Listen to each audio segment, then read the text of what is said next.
Can we start? Or not yet? I think that we are okay. Pablo, are you okay? Yes, of course. Yes. Okay, Yeah. Renato? Okay, Camila, you can go. Good morning, everyone. Before we begin this academic event, let me remind you to turn off your microphones. This ceremony will be recorded as requested by the online examination. The exam will begin shortly. Thank you. Everyone is with the microphones turned off. Yeah, thank you. This ceremony presided over Dr. Leonora Mendoza, Dean at the Faculty of Chemistry and Biology. The present examination will be conducted by Dr. Renato Chavez, Director of the Doctorate in Biotechnology program at Universidad de Santiago de Chile. Can you start, Dr. Renato? Thank you. Camila, thank you very much for your nice presentation. Morning, a pleasure to welcome to you to this academic ceremony.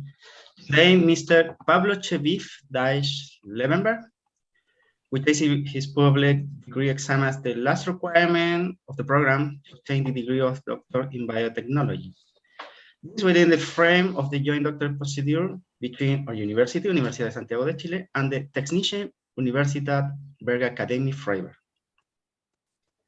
I would like to begin by welcoming the authorities or faculty of the Faculty of Chemistry and Biology, our Dean, Dr. Leonora Mendoza, and our Vice Dean of Research and Postgraduate Studies, Dr. Alexis Aspe. And I welcome professors, students, relatives, and friends of Mr. Dahech. We are delighted to have you with us. Okay, prior to the exam, I will briefly summarize the academic record of Mr. Dahech in our program. Mr. Dahech is biochemist from Universidad de Santiago de Chile, and he joined to our program in 2016. Within our program, Mr. Dahech chose the specialization of microorganisms and started experimental work under the direction of Dr. Claudio Ortiz. In 2018, Mr. Dahech assists month residents in Freiberg under the direction of Dr. Harris Loman within the frame of the joint doctorate between our university and TUBAF. The main achievement of Mr. Dahech during his stay in our program is an international publication in the Journal of Applied Psychology. This paper was published this year, and the obtaining of a grant from the Human Capital Attraction and Insertion Program from ANIT. ANIT is our local agency for science. Mr. Dahech was the principal investigator of this project. This is very important. Mr. Dahech also attended one local scientific meeting and 3 international meetings in the microbiology area. Okay, after reading Mr. Dahech's record, now he will present to the community his graduation work. The title of the thesis of Mr. Dahech is Production and Characterization of Extracellular Polymeric Substances, EPS, in a culture of the terrestrial cyanobacterium Trichomonas sp. The graduation work was directed by Dr. Claudio Ortiz from Universidad de Santiago de Chile and by Professor Dr. Michael Sloman from Technische Universität Bergakademie Freiberg. Okay, the exam of Mr. Dahech has 2 parts. First, Mr. Dahech will present a summary of his graduation work, and after his dissertation, Mr. Dahech has to defend the thesis. The evaluation of the presentation and defense will be in charge of a committee of distinguished professors both from Chile and Germany. So now I will introduce the evaluation committee. The Chilean examination committee are Dr. Beatriz Diez from Universidad Católica de Chile, Dr. Mario Vera, also from Universidad Católica de Chile, Dr. Mario Tello from Universidad de Santiago de Chile, and myself, Renato Chavez, from Universidad de Santiago de Chile. The members of the German examination committee are Professor Dr. Carla Bock from Technische Universität Bergakademie Freiberg, Professor Dr. Gero Frisch from Technische Universität Bergakademie Freiberg, Professor Dr. Helmar Hellmeyer, Pastor from Technische Universität Bergakademie Freiberg, and Professor Dr. Wolfgang Zahn from Donghua University in Shanghai. Okay, now Mr. Dahech has 45 minutes to make a summary of the thesis, and after the presentation, the examination committee will examine Mr. Dahech. Next, the audience will have time for questioning Mr. Dahech, and once the examination procedure is concluded, the examination committee will deliberate and evaluate the performance of Mr. Dahech. Okay, no more delay. Mr. Dahech, please share your presentation. Thanks for the introduction. As Renato Chavez said, this is my last presentation for my thesis called Production and Characterization of Extracellular Polymeric Substances, EPS, in a culture of the terrestrial Cyanobacterium Trichodermus sp.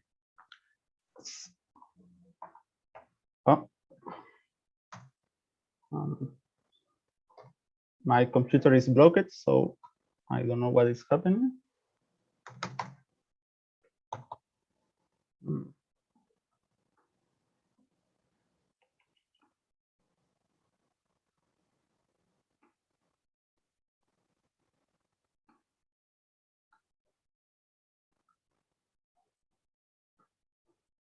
Okay, sorry for that. Cyanobacteria are photautotropic microorganisms that, depending on the species, could be unicellular or filamentous, and between the filamentous group, there are some species that are capable to perform cellular differentiation. The main kind of cells are the vegetative cell, which is the place for cellular reproduction and photosynthesis, and the heterocyst, which is the place for nitrogen fixation. Another interesting characteristic for filamentous cyanobacteria is their ability to form soil aggregation and adhesion to soil particles, forming bundles with the soil particles and the filaments of the cyanobacteria, which give them interesting biotechnological characteristics for cyanobacterial application. And also, this adhesion and soil aggregation allow the formation for biological soil cross, which is an association between microorganisms and soil particles. And the cyanobacteria are the pioneers for the formation of this structure.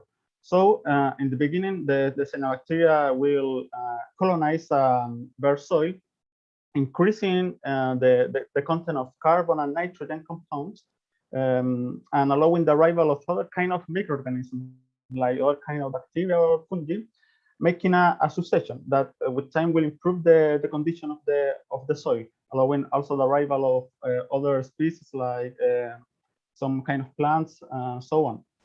And also this cyanobacteria colonization with the further formation of a biological soil crust will improve the stability of the soil, which was proved by this experiment where the researchers measured the threshold friction velocity as a parameter of the stability of the soil.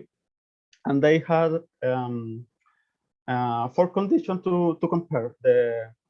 In a desert, they compared the control soil without any kind of application, the application of a culture of cyanobacteria and the further incubation of 12 months, and the application of a commercial product for soil stability. And they compared it with a natural biological soil crust of 20 years old.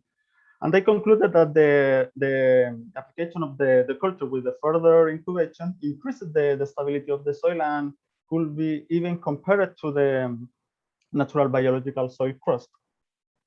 And this improving in the soil stability is interesting for me and for my thesis and for our group, because could help and could solve the problem associated to the tailing sands, which are a waste material that come from the mineral obtention and are susceptible to wind erosion. And the problem is that the tailing sands, they have a high content of heavy metals, which are toxic for the environment and human health. And could cause many problems to for example, the city of Copiapó, which is just 10 kilometers away from Thailand Dam, as we can see in this satellite picture.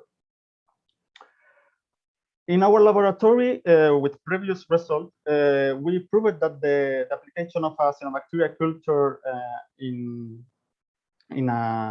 could retain the dispersion of the tailing sands in an experiment of wind tunnel, which basically we have here in this picture, where we have the control situation. So here is the wind box, which is filled with tailing sands, and without any application, without the application of any kind of product, after just 20 minutes, most of the tailing sands were sprayed away after the initiation of the wind current. But when we applied this cyanobacteria culture, the tailing sands remaining inside the box, most of the tailing sands, for 6 hours. And that was the end of the experiment. Another important feature and characteristic to improve the stability of the soil and the tailing sand, besides the filaments of the cyanobacteria, is the production and the further exportation of extracellular polymeric substances, EPS, which are considered as an heteropolymer with a sugar backbone associated with other biomolecules like proteins or DNA, and the functional groups of these molecules gives to the material multiple interaction, both intermolecular and intramolecular, like static attractive forces, hydrogen bonding, and so on. And as I say, the APS tend to accumulate in the extracellular space. Regarding to the APS structural composition, the sugar component, this backbone of carbohydrate, is the most studied component of the APS. And this sugar backbone is considered as an ethylopolysaccharide, which have many monosaccharides reported, like sources such as glucose or fructose, pentoses such as arabinols, for example, and even some modified sugar like methyl and sugar acids. And depending on the species of the cyanobacteria, it will change the composition of this EPS backbone. So, for example, here we have the case of an Avena SP, where we can find the presence of ribose, arabinose, and so on. And for example, in the case of an Avena anomala, we don't have the presence of ribose, and similar example with Avena auricae, where we don't have the presence of ribose and xylose. And regarding to the structure of this backbone, there are not so many examples in literature, but we can find this one, of course, belongs to the nostoc insulare, which has a main chain of glucose and glucuronic acid with a ramification of methylarabinose. Also, an interesting, I will say, an interesting characteristic of the production regarding to the production of the APS in vitro condition is that we can change the production depending on the condition of the culture. And we have some example of that. Here I show that, for example, with the addition of the sodium chloride, we can increase the APS production, but in the case of the Cyanobacterium limbia stagnina, but the same addition of sodium chloride, 170 millimolar, will decrease the APS production in the case of an Avena SP.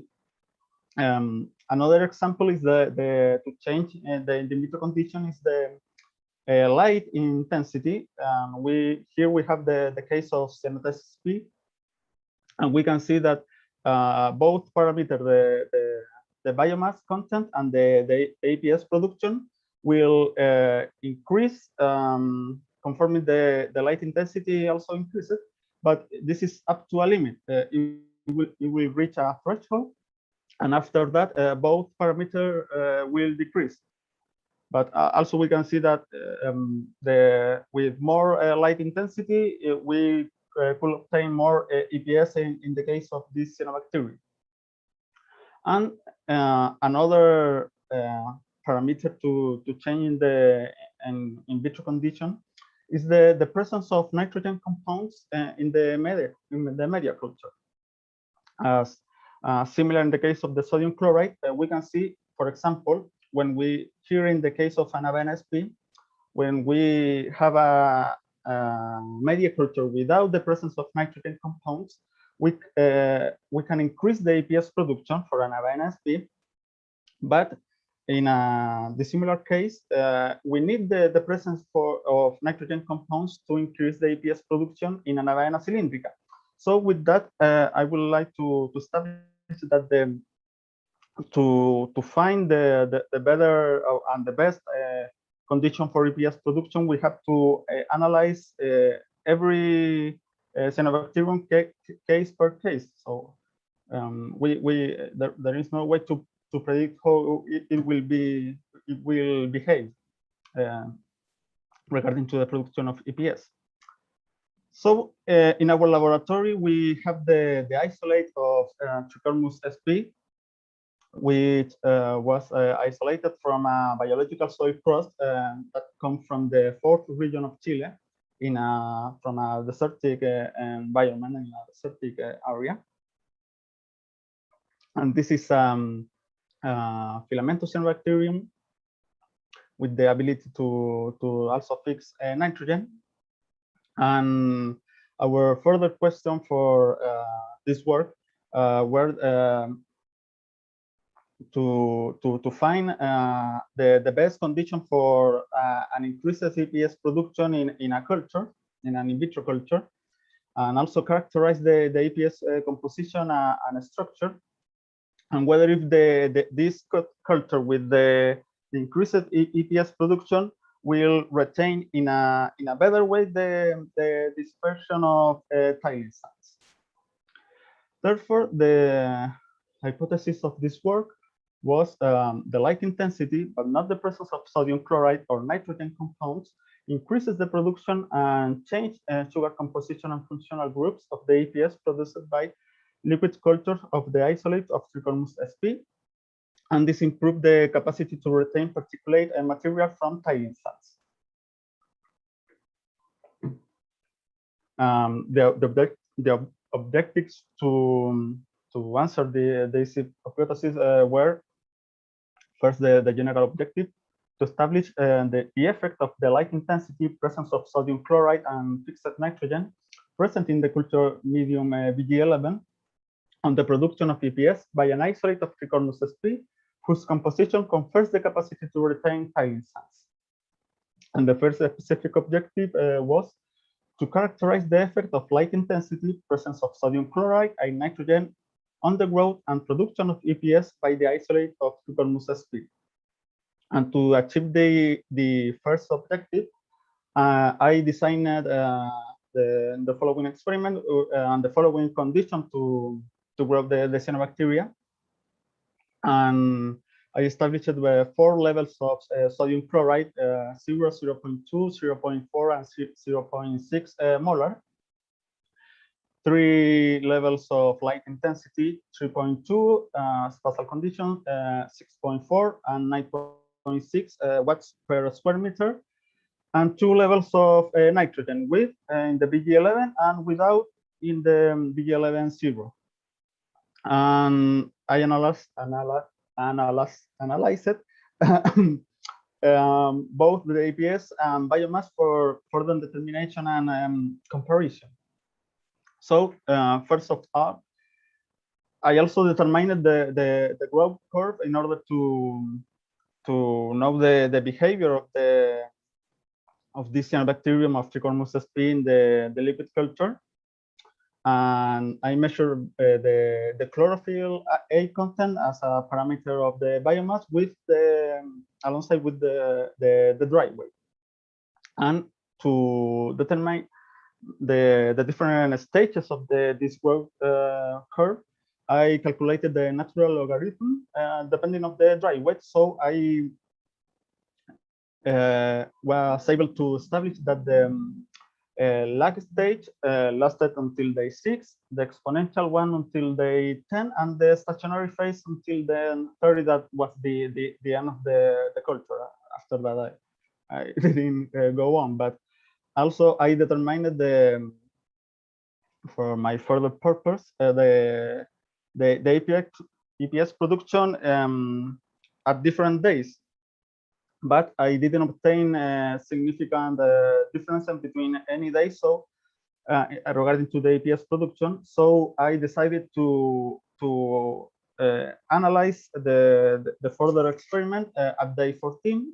So at day 14, I collected both the biomass and the EPS because that was the beginning of the stationary phase.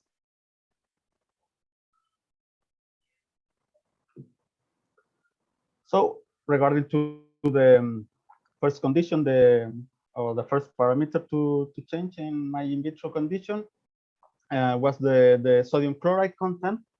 So in the biomass measured by the dry weight, I didn't obtain significant results, significant changes at the different concentration of sodium chloride. But when I analyzed the chlorophyll A content, I found that at the highest level of sodium chloride, I obtained a decrease in the chlorophyll, and this could be due as a mechanism of defense, because the increasing of the sodium ions inside the cell and inside the thylakoid, which is the plate for photosynthesis, destabilize the photosystem 2, which is the antenna, the complex which collects the light, and this destabilization will provoke the dismantlation of the photosystem 2. That will provoke the degradation of the chlorophyll A content. And that's why we can observe a decrease in those levels here. But as the dry weight didn't change, I can suggest that at least in this condition, the cyanobacteria culture wasn't affected by this condition, which could prove or could suggest that the cyanobacteria is well prepared for this condition, and maybe is better for that compared to other kind of cyanobacteria, where we can see a decrease in the cellular reproduction, for example. And this could be due to the natural origin of this cyanobacterium, which belongs to a saline soil. But regarding to the EPS production, I didn't obtain significant changes at any level of the sodium chloride analysis. The second parameter was the nitrogen presence in the culture of the cyanobacterium. And at both parameters, the dry weight and the chlorophyll content, I obtained a decrease in both of in these two parameters, which could be explained because of the high energy demand, which implies the functioning of the nitrogenase, the enzyme complex to fix nitrogen, because to fix just one molecule of nitrogen, it requires 16 molecules of ATP. So probably that diminishes the growth of the culture without the presence of nitrogen compounds. But regarding to the production of the EPS, I was able to see a tendency in the decrease of the EPS production, but wasn't significant. And also, I wanted to have more EPS, no less. And so, with regarding to the last parameter, but not less important, I obtained also in the dry weight no differences. And again, I saw a decrease in the chlorophyll A content at the highest light intensity level. So that could be due again to defense mechanism of the cyanobacteria that with the presence of the high light intensity, it will again dismantle the photosystem too, in order to avoid the possible leak of electron. Will begin the production, the chain reaction of production of reactive oxygen species and so on, and other deleterious effect. And to avoid that, this photosystem with the further degradation of the chlorophyll A is dismantled.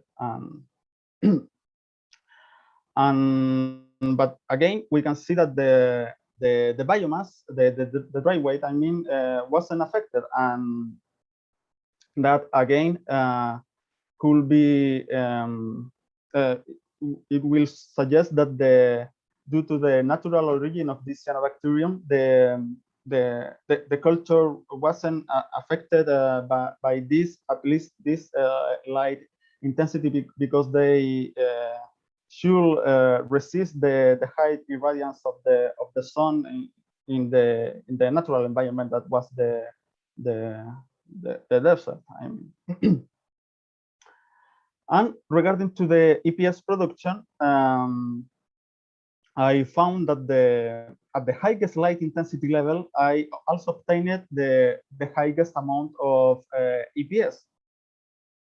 So compared to the basal condition, at basal condition, I obtained that the EPS production was 0.05 milligram per milliliter.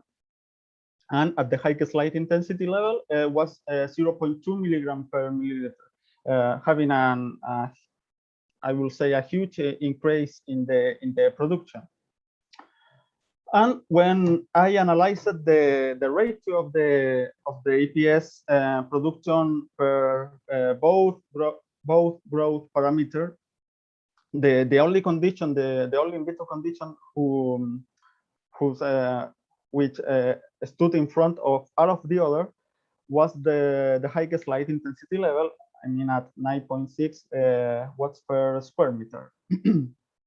So for the further experiment, I decided to compare the EPS produced at basal condition and at the highest light intensity level, and also for you will see for the last experiment, I also compared the both cultures at basal condition again and the highest light intensity level. So with that, the second specific objective was to determine the presence of sugars, functional groups, and macromolecules in EPS produced by the isolate of Trichomonas sp under different light intensities. So to achieve that objective, a short brief of the procedure, I performed the sugar determination through Armstrong reagent, protein determination through Bradford. The EPS functional groups was characterized by infrared spectrometer, and the EPS composition was analyzed with a previous digestion and further derivatization of the sugars with a analysis in the GCMS, and the EPS structure was analyzed by these experiments of nuclear magnetic resonance. And regarding to the macromolecules present in the EPS, At basal condition, the sugar content was around 22%, the protein around 2%, and at highest light intensity, at the highest light intensity level, the content of sugar was around 19, and the content of protein increased around 5%, having a change between both parameters, and both values could be compared to other values obtained in literature, for example, for another kind of for another cyanobacteria like Anavena anomala or Anavena auristae, which are quite similar to which I obtained.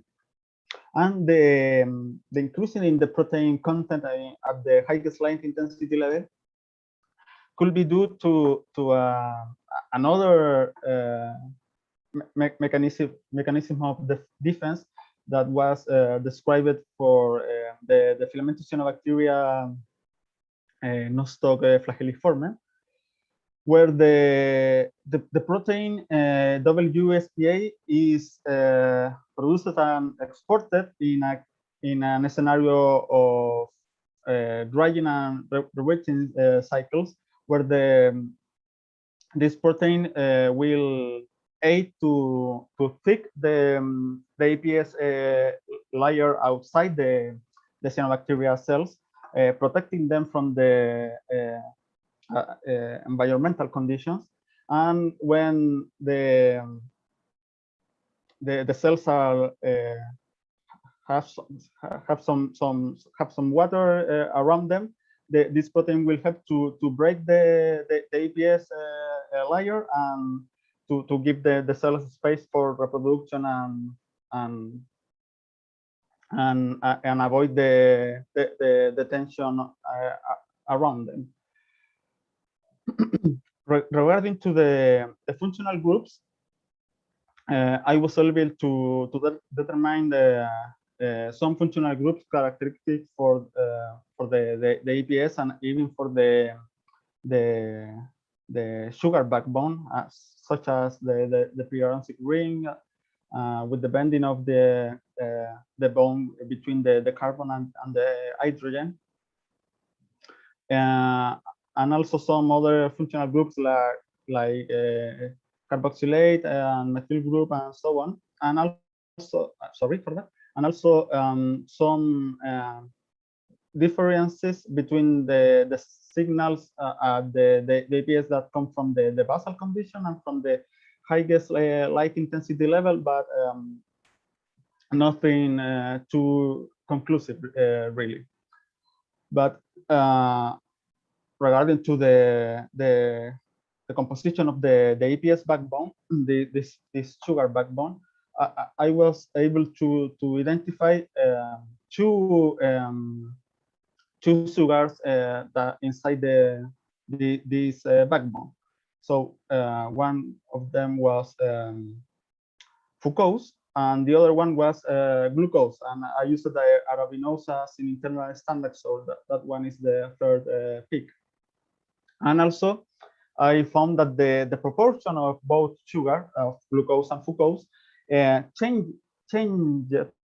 depending on the condition of the in vitro culture. So, in the case of the basal condition, I obtained that the glucose was in a proportion of with fucose 5:1. So I found that at basal condition the APS composition was 5 glucose per 1 fucose, and at the highest light intensity level, I found that the proportion was 10 glucose per 7 fucose.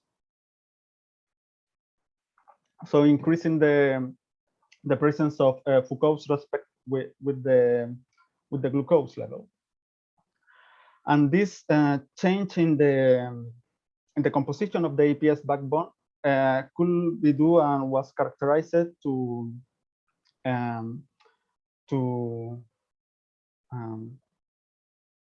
happen because of the change in the synthetic pathway of the APS assembly. So we have two main synthetic pathways, the UDP synthetic pathway and the GDP. And the sugar glucose belongs to the UDP synthetic pathway and fructose to the GDP. And we have an example here for another species of nostoc, where we can find that for example, we have this level of UDP sugar synthetic pathway and this one for GDP at white light condition. But when we change when the researchers changed the light of the color of the light of the culture, they saw an increase in the presence of the sugars that belongs to the UDP synthetic pathway, and a decrease, in fact, to the sugars that belong to the GDP synthetic pathway. So this work, I mean, my results could suggest a model where the sugars that form the APS backbone, the composition of the sugars will change depending now on the intensity level of the light applied to intensity applied to the cultures. So by now we have that at the basal condition between the basal and the highest light intensity level, the APS the production of the APS will change, having 400% more APS production at the highest light intensity level, and also the proportion of the sugars in the composition will change. Regarding to the structure of the EPS analyzed by nuclear magnetic resonance experiment, I was unable to obtain some conclusive results, but I could have some structural pattern. So I was able, for example, to identify an alkyl region inside the APS structure and the methyl and methylene group, and also at least at the APS at basal condition, I was able to identify the anomeric proton of the that will belong to the backbone of the APS, and a region with aromatic proton that will belong to some aromatic amino acids present in the protein part of the APS. But at the highest light intensity level, the APS produced at the highest light intensity level, I only was able to identify the alkyl region and also again the methyl and methylene group, which both of them through the COSI experiment where was proved that both groups were bounded by a covalent bond. But as I say, I didn't obtain good signals for the other nuclear magnetic resonance experiments, so I was unable to propose or to find a structure for the APS backbone or a repeated unit for my EPS, as I showed before in the introduction for nostoc insular. So with that, I will present the results for the third and final objective, that was to evaluate the effect of the isolate of Trichomonas sp cultures on the retention of particulate material from mine tiling sands.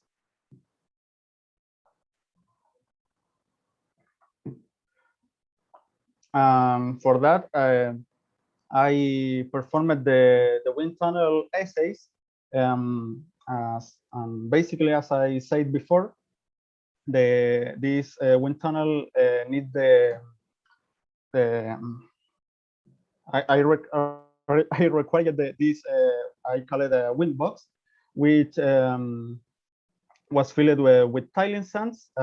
We placed this box inside a tunnel, and we applied at the beginning of the experiment wind current with a velocity of the wind of 12 meters per second. So I had these I will say five treatments. So first, as a control, no treatment at all at the tiling sands. Then I applied in another box the media culture BG11 as another control, as another kind of control, and also the other treatments were the Trichomonas sp culture grown at the basal at basal condition, at the basal light intensity level, the medium culture from the culture grown at the basal condition, and the Trichomonas sp culture grown at the highest light intensity level. Well, due to the many problems associated in the last years, I couldn't complete this experiment, but the results were the following. So without any kind of treatment, as I said before, after just 20 minutes, most of the tiling sands were sprayed away from the tiling box. And for the other side, with all of the other treatments, after just 6 hours, after the 6 hours, sorry, the tiling sands were remaining inside the box. For all the other treatment, which those results are in this table, where you can see the scarce retention of the tiling box without treatment, and also the high retention of the tiling sand after the application of the BG11 medium, and that could be due to a saline effect that because this media this medium is mainly composed of salt, and those salts could remain in the top of the tiling sands, and at least for a while avoid the dispersion of the particulate material. But also I am able to say that for the other treatments, both the culture and the medium culture, there is less salt presence. So the contagion generated by those treatments could be mainly due to the presence of the cyanobacteria filaments and besides the EPS present in the top of the tiling sands, and thus consumption of the salt, I will say, was proved by a partner of my laboratory, Darling, where she demonstrated that, for example, for the presence of manganese, after the day 11, the decrease of this salt was 83%, and for nitrates was around 42%. So actually, there was less salt in those treatments. So to have more conclusive results in this experiment, I would like to propose other alternatives for cultures or EPS application, and other alternatives that also were performed inside the lab. For example, probably the application with the further incubation of the cultures and the media culture, with the further incubation of those treatments, with days or even weeks. After that, we probably we saw and we could see them in my experiment to have a difference between for example, the culture and the with the cyanobacteria and the EPS and the media culture. But so with that change, probably I will be able to have a differences between both treatments. So with that, the conclusion of the general conclusion of this work was where that the rise of light intensity increased the EPS production in the cultures of the Trichomonas sp isolate, and the addition of sodium chloride and nitrogen compounds didn't change the EPS production of this in the culture of Trichomonas sp, and the composition of the EPS changed between the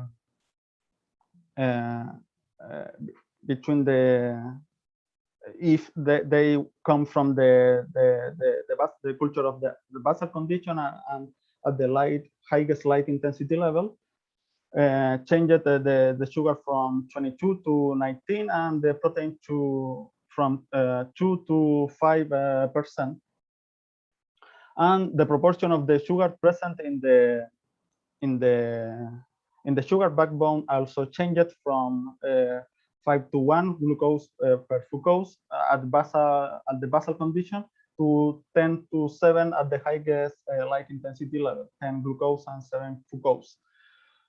With the nuclear magnetic resonance experiment, I didn't obtain some conclusive results to propose a structural pattern for the EPS, and by the wind tunnel experiment, I wasn't able to obtain some conclusive results of some differences between the media culture BG11 and all the other treatments, but that opens new perspectives for further experiments that could prove that the cyanobacteria and also with the aid of with the help of the EPS will retain the particulate material in a better with a better performance. So regarding to the thesis hypothesis, it is concluded that the increase of the light intensity affected the production, the sugar content, and the functional groups of the EPS produced by the culture of Trichomonas sp isolates. However, wasn't possible to determine the retention of the particulate material from tiling sands. Thanks for your attention.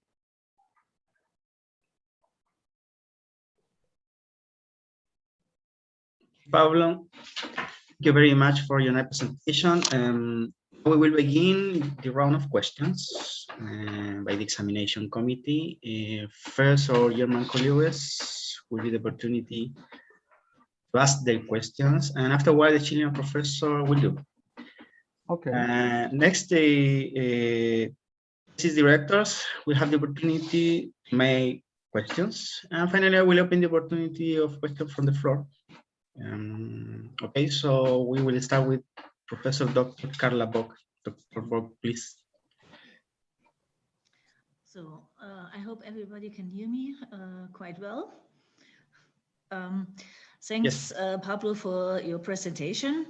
And since my field of work is analytical chemistry, of course, I will give you some questions from this field. Any of your conclusions you made based on good analytical results, and therefore you have to ensure that your results are accurate and precise. And my first question is not going in this field, but it will lead to this field. First, I would like to know why you selected this buffer system or this electrolyte system BG11. Why did you use this as a basic, let's say, experimental setup for your experiments? Can you give me some remarks? Why this and nothing else, or no other? What's the reason? You mean the media culture, right? Mm-hmm. Yeah, because the BG11 is a commercial media that is, I will say, the most used for cyanobacteria growth and for further experiment. That was the main reason for that. So it gives best, let's say, growing conditions. Yes, of course. Yeah. And also, I determined before the other experiment that at least at basal condition, both growth parameter, I mean the chlorophyll A content and the dry weight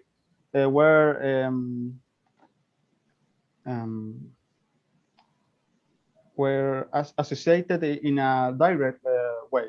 So at least with that media and at basal condition, I was able to predict the growth of the cyanobacteria cultures just with the determination of the chlorophyll A content. So so it wasn't required to use the whole culture for that.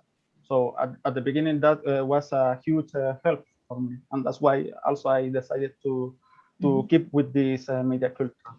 Mm-hmm. Okay, good point. Chlorophyll determination. My next question. You did this determination using 4 different wavelengths for quantification. Mm-hmm. Why was it necessary? Why not just one wavelength for determination?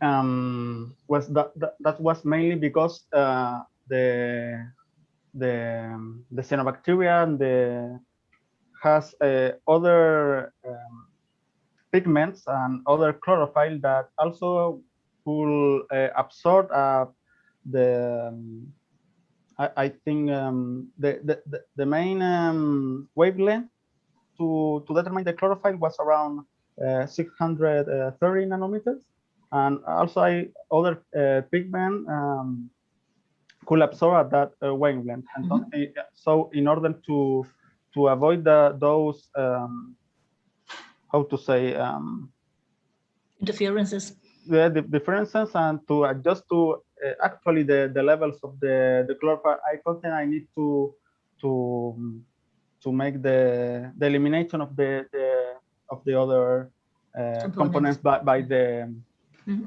It's okay, yeah. The subtraction of the other. Yeah, yeah. Going ahead to protein determination, you did it by a Bradford assay. Mm-hmm. Yes. And there's, from my point of view, there's if you use Bradford, it's one of the most common used techniques, but it has a very big disadvantage.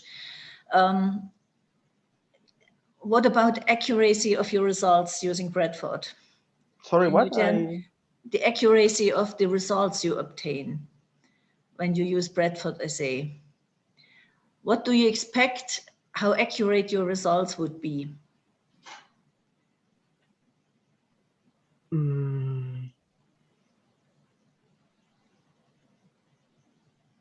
It depends on the protein you used for calibration. Yes, I mean, yes, of course. I remind that the Bradford will attach to mainly the hydrophobic groups of the protein. So as I use the BCA for the standard curve of the protein determination, it of course change the behavior of the union of the Bradford region, but I will say it was a good approximation to have an idea of the proportion between the both main components of the APS regarding to besides the side effects or the contra effect that could give this region to my purpose. But yeah, I think maybe you can answer, no, but you do not you do not know so much about the protein itself in your sample. The problem is if you use for calibration a protein which has not a very close composition to that protein you are assessing, then you normally have problems with deviating results. The quantification lacks of accuracy or good luck. Yeah, and the problem is that, for example, at least at the protein level, the component, the proteinaic component of the APS is not well characterized. So it's not that there is a specific proteins that used to attach or used to belong to the APS production and the further exportation. So yeah, I'm agree with you that it will be a problem if those proteins are not well characterized. Yeah, so in this case, if you do not know exactly whether the standard you use for calibration is close to the composition of the analyte, then you have to expect up to 20% deviation from in your quantification results. So you have to keep this in mind, yeah. That probably the concentration of protein determined by this Bradford assay is a little bit far away from reality, depending on the structural, let's say, likeliness of both. Okay, another topic, maybe the almost last question. You did your sugar quantification by GCMS experiments. Yes. First, have there been other, or are there other choices, analytical choices to do the quantification of sugars? Do you know other methods you could probably use for sugar quantification beside this GCMS? What do you think? Are there alternatives? I mean, I could use other chromatographic technique like HLPC, but mainly I saw in literature experiment through GCMS, and I think that I will say that those experiments were the most popular. But also I can change the derivatization of the sugar. But yeah, this is let's say that this one of the reasons I am asking, because these LC methods sometimes do not need derivatization, and so you could avoid one of these time-consuming steps in your preparation. But nevertheless, okay, there are ion chromatography or other LC methods combined with mass spectrometry could also be useful. Yeah, but back to your method, GCMS. In your results, I saw that you did a normalization with an added sugar to compare the results for the different sugars method. This is one very good step to, let's say, to be sure that anytime you analyze samples, you have comparable results. But there is one point I missed, probably you did it, but I missed it in your thesis. So maybe you can give me some comments. How did you ensure that using the TIC, the total ion current for quantification, gives you proper results? You have to do one important, let's say, work before you can use this method for quantification of different substances in a mass spectrometry results. So what did you do to ensure that the TIC for each of your sugars Oh, sorry, my phone is working. Well, if I understand correctly your question, I analyzed it before every sugar one by one. Yeah, so you had standards? Through the same method, yeah, through the chemical standard, through the same method of derivatization and the further injection of in the equipment. So I performed that before So to characterize which peaks belongs to which sugar.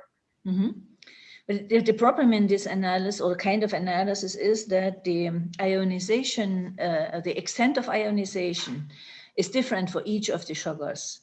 And you have to be sure that you can, let's say, entweder make ratios or to establish this extent of ionization in advance, because the same amount of each of these sugars will give different TEC values.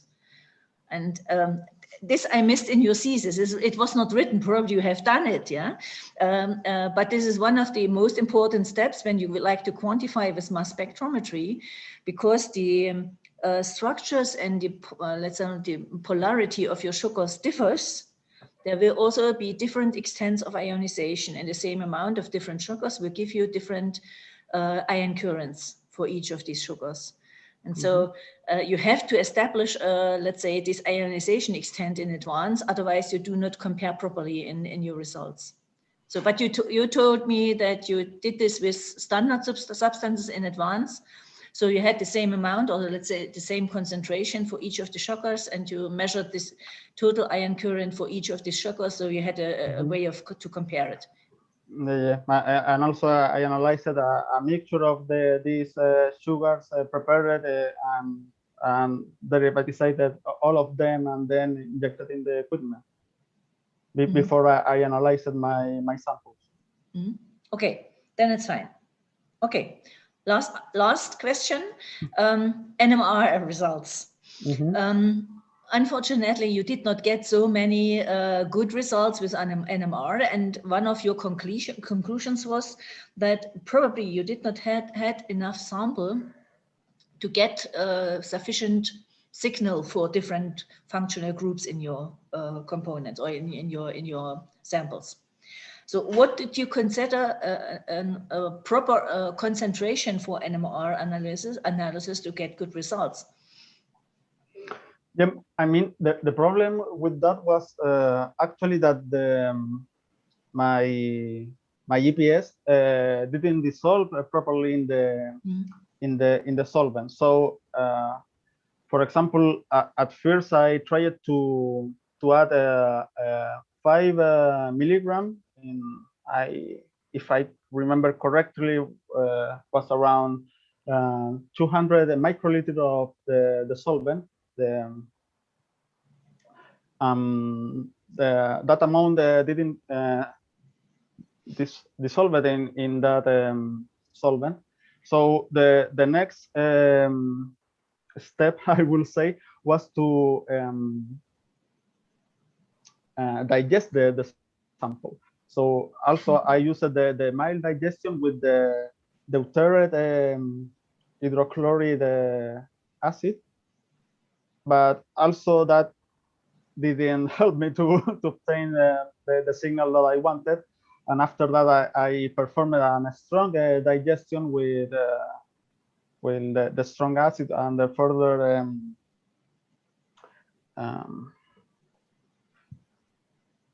neutralization of that. And also with that, I wasn't really helpful.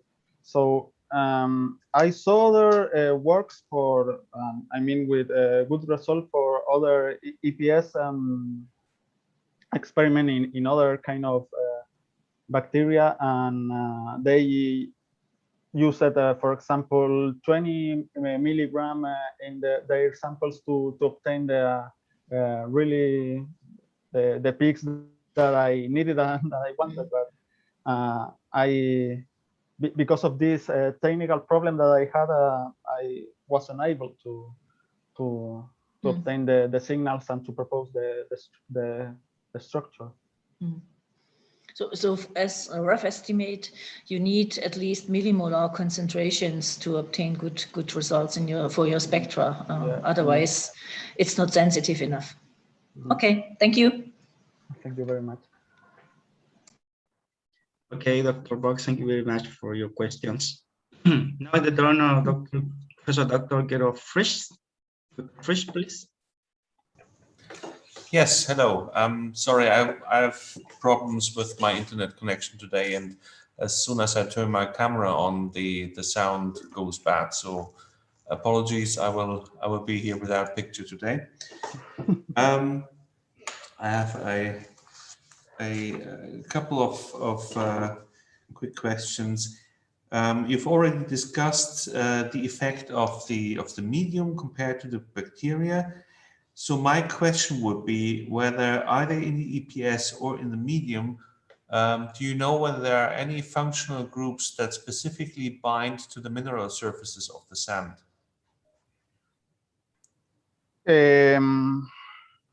Yeah, I mean, I think one nice results that I have was to prove the presence of for one side Foucault's inside the composition of the sugar backbone of my of the APS produced by Trichomonas sp, because it was described that the presence of this Foucault's thanks to the presence of the methyl group that is inside this sugar will give to the APS some, and the sugar backbone, some hydrophobic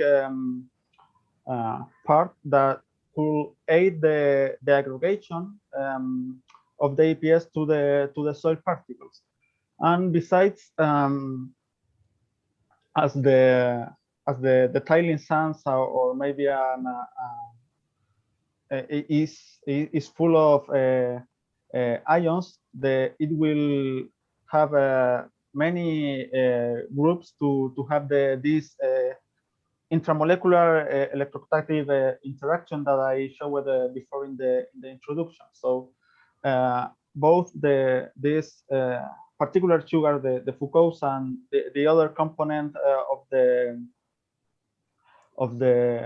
APS, I mean the carbonyl groups and the hydroxyls and so on, will aid to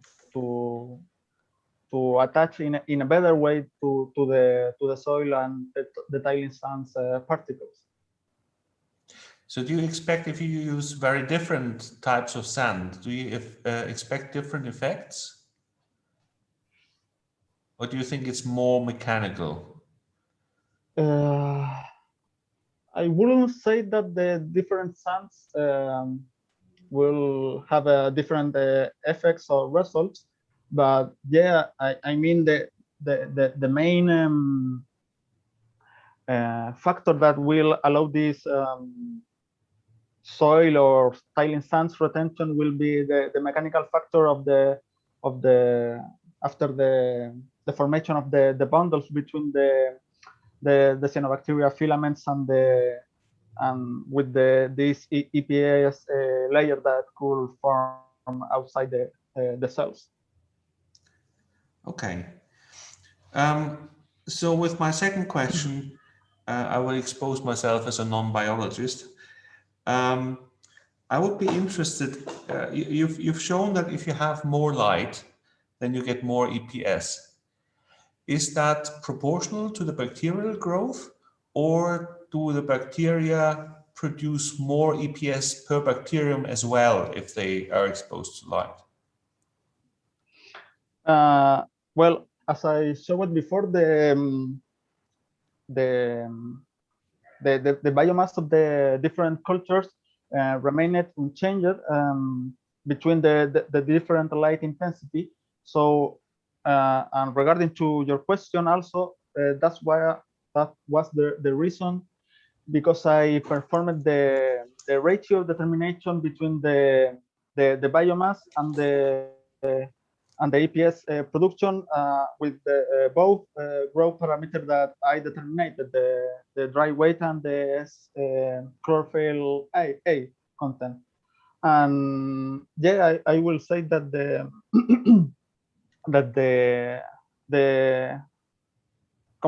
comparing the cultures with basal condition and the highest light intensity level condition, the same amount of cells that was determined by the dry weight at the highest light intensity level produced, in fact, the more EPS. And luckily that that I obtained that result that could that allowed me to do the further results, the further experiments.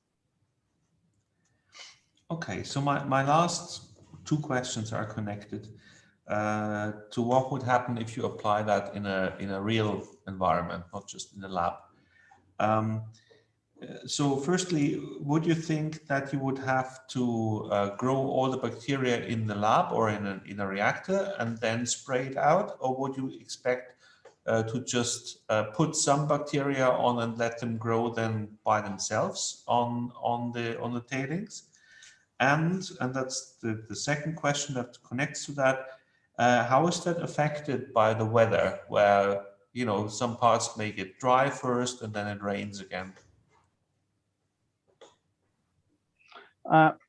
Regarding to your first question,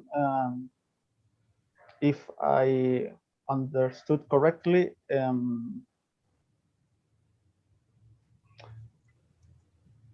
you propose to mixture some bacteria and after apply them into the field? Yeah, that's the question. That's also a non-biologist question.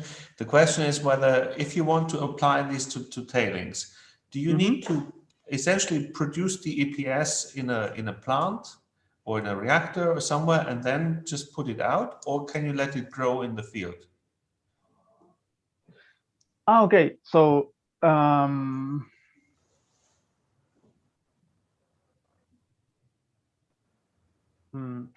I mean, I will say that first I will need to grow the cyanobacteria in the lab to have a good amount of cells, and of course EPS that could aid to the cyanobacteria to establish and to have this EPS as a natural protector to the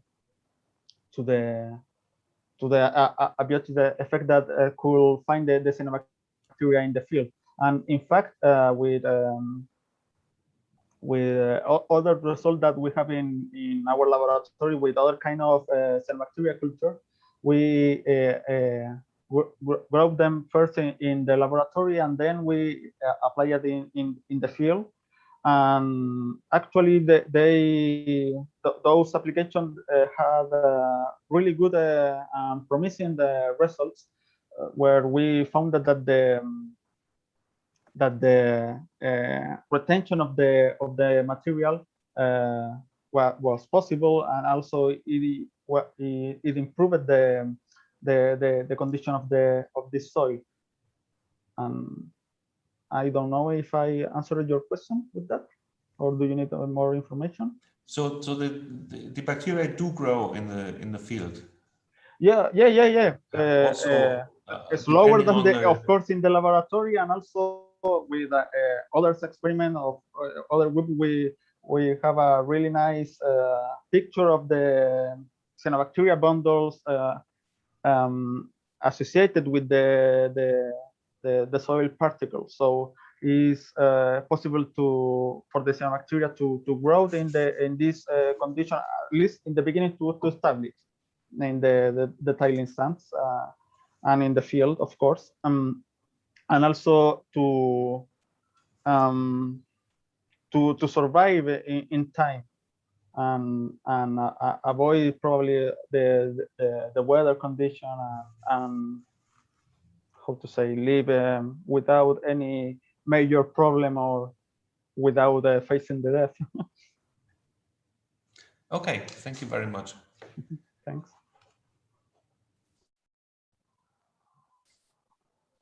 Hey, Dr. Yes. Okay, Dr. Frisch, thank you very much for your question. Now it should be the turn of Professor Dr. Wolfgang San. Unfortunately, he was not able to be present today. As a member of the committee, Dr. San has read the thesis and he sent a question for Mr. Dahech. Pablo, I will read the question of Dr. San. I will literally read the question to avoid any misinterpretation, okay? Mhm. Now I went to, where is the email? Ah, here, okay. Okay, but the first question of Dr. San is, according to which criteria has the light strength for illumination of the cultures been selected? Are there correlations with the usual environment? Well, my first criteria to establish at least the basal light condition was, as I said before, the good correlation between the chlorophyll A content and the biomass, and also that was thanks to I will say the technical equipment that I had at that time in the laboratory. Mm-hmm. So also the other criteria was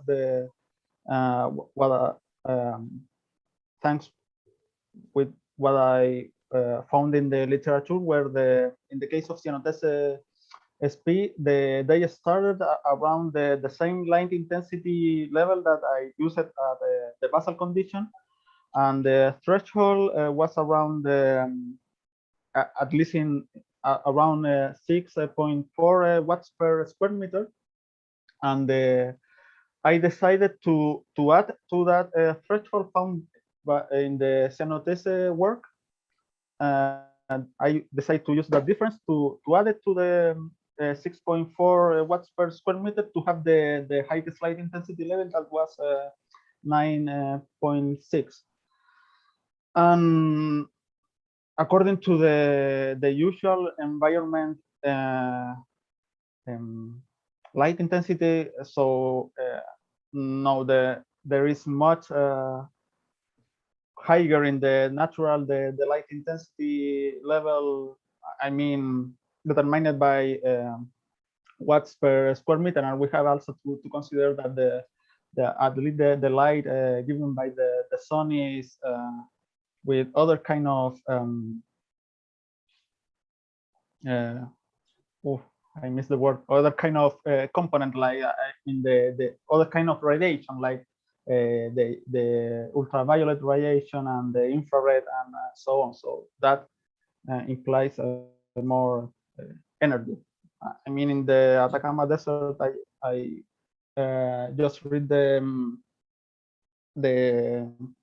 number that is 7.5 kilowatts per square meter per hour. So it's a huge value, but at the Atacama Desert, of course.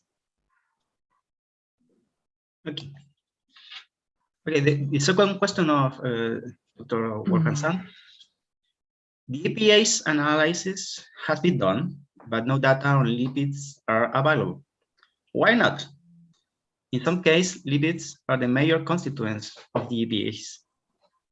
I'm aware of that, and what's the initial was in the initial plan to perform those experiments, but due to the problem associated in the last year, I wasn't able to complete those experiments. Okay. Third question of Dr. Wolfgang San. Was there any attempt to reach the EPAs and make a fuel analysis? He say 100% analysis.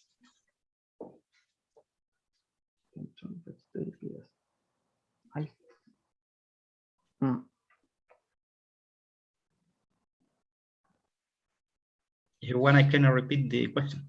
Yeah, I'm reading the question in the chat, but I think I didn't get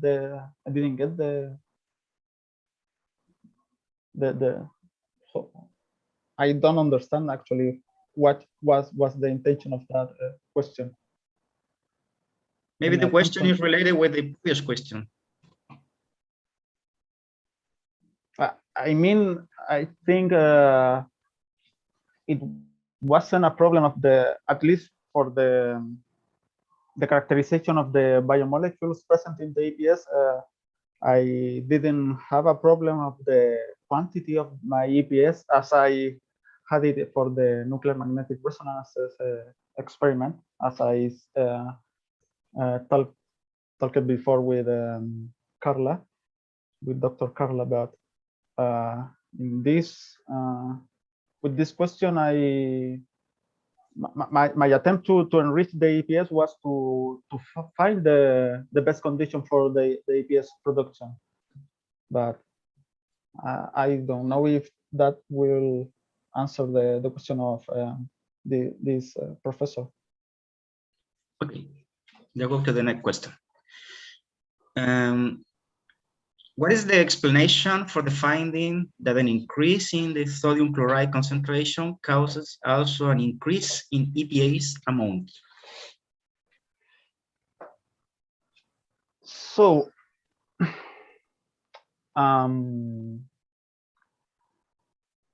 it has been characterized that the cyanobacteria have some mechanism of defense to avoid the negative effect of the increase in the ions presence in the surrounding and inside the cell. And one of them is for example, the production of the compatible osmolytes that will aid to the cell to avoid the income of sodium ions. So one of these mechanisms of defense is related to also to the production of sugars, and it's proposed that first of all the production of sugar will increase the presence of these osmolytes, and also that could increase the production for the further EPS, which is not fully characterized, but it's proposed that also as a mechanism of defense, the EPS production could increase depending on the cyanobacteria. It's not the same for all the species, but the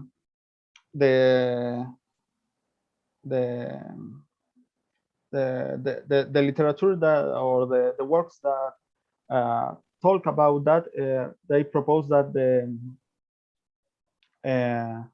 the production of the EPS will protect the cell from the ions, and also will attach, thanks to the functional groups, the ions to the EPS charged functional groups, or by the electroactive attractive forces, if it corresponds. 5 questions of Dr. Tan. Why does more focus occur in the EPAs if the light strength illumination is increasing? What is the function of focus in this respect? Well, regarding to that, as I said, there is 2 main synthetic pathways to synthesize and to polymerize the EPS backbone inside the cell. Particularly the Foucault's belongs to if I remember well, I had it in the presentation, to the GDP synthetic pathway. So was proved that this pathway could be enhanced or decreased if we, in literature, I mean, if we change the color of the light of the cultures, and with my results, I will suggest that the light intensity also impacted at this synthetic pathway the GDP to increase the presence of Foucaults. And I don't know if that increasing in the Foucault's presence will have a special purpose or a special function, but probably also is enhanced to produce more in general. I mean, as a general effect to produce more EPS, because most of these signals are sensed by the same transmembrane protein. For example, for the salt and the light sensing of inside some species of cyanobacteria are detected by the same histidine kinase protein that will begin the differences mechanism of defense, and probably that was why we can see more Foucaults with respect to the basal light condition in my case.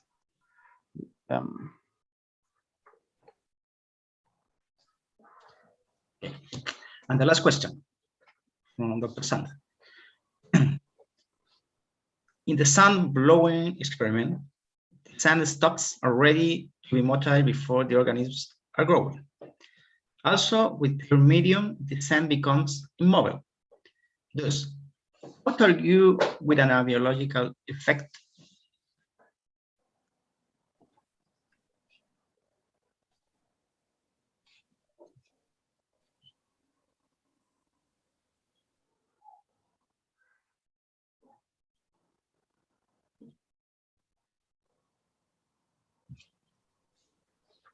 Okay, I understand. I was reading the question in the chat. So, yep.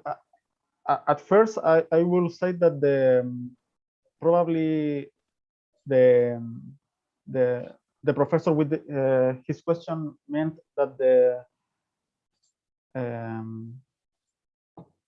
yeah. I mean the culture media, in fact, retained the sun's particles in the experiment that was performed in the wind tunnel, but I will suggest the biological effects for one side, because I was proved by Darling, as I said, that the presence of the salt were decreased after the growth of the cyanobacteria.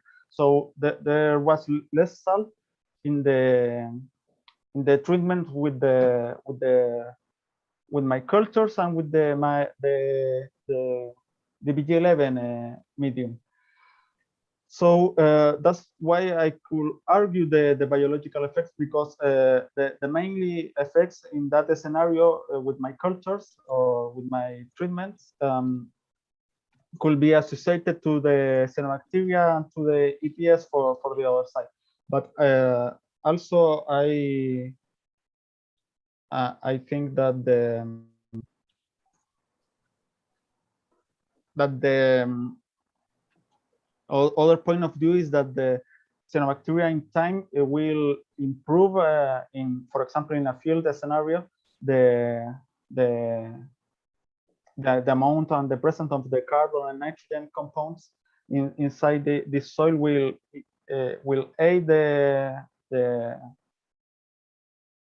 rise, for example, of other kind of microorganisms, will improve even more the stability of that soil. I don't know if. Okay, Pablo, thank you. Thanks. Okay, there's a question from Dr. Wolfgang Sand.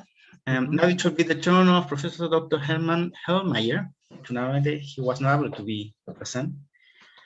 He has not sent question, Pablo, so we can continue. Okay, now it's the turn of the Chilean professors. We'll start with Professor Beatriz Díez. Please, Professor Díez, your turn. Hola, hola, Pablo. ¿Cómo estás? Muchísimas gracias por la presentación. Creo que ha sido bastante clara y he entendido algunas cosas que quizás no tenía algunas dudas, así que me ha resuelto algunas dudas en el camino. Renato, no sé si quieres que las preguntas las haga en inglés. ¿Será mejor? Yes, please. Okay.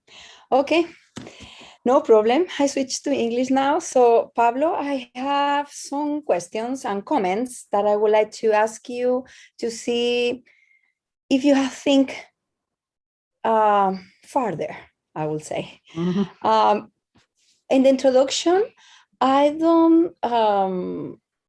haven't seen that you have shown any kind of reference where you prove that the concentration, or well, I will say the composition, sorry, of the APS in one same strate can change depending of the conditions, the growth conditions or the environmental conditions. I don't know if that exists, and you focus on those just to believe that you should expect for a change in composition of any kind in this sense regarding to sugars, which is exactly what you measure, right? That's my question. And then if that is really the case, then it means that you will be the first one, or you have been the first one just to prove that it's a change in the composition when you change environmental conditions or growth conditions, the ones that, at least the ones you try. Is that right? Well, I'm not the first because, well, to be honest, there are not so many experiments that evaluate the change in the EPS composition at the monosaccharide level, but at least there is one example that I showed, and that is regarding to the synthetic pathway of the formation of the monosaccharide backbone. So there is no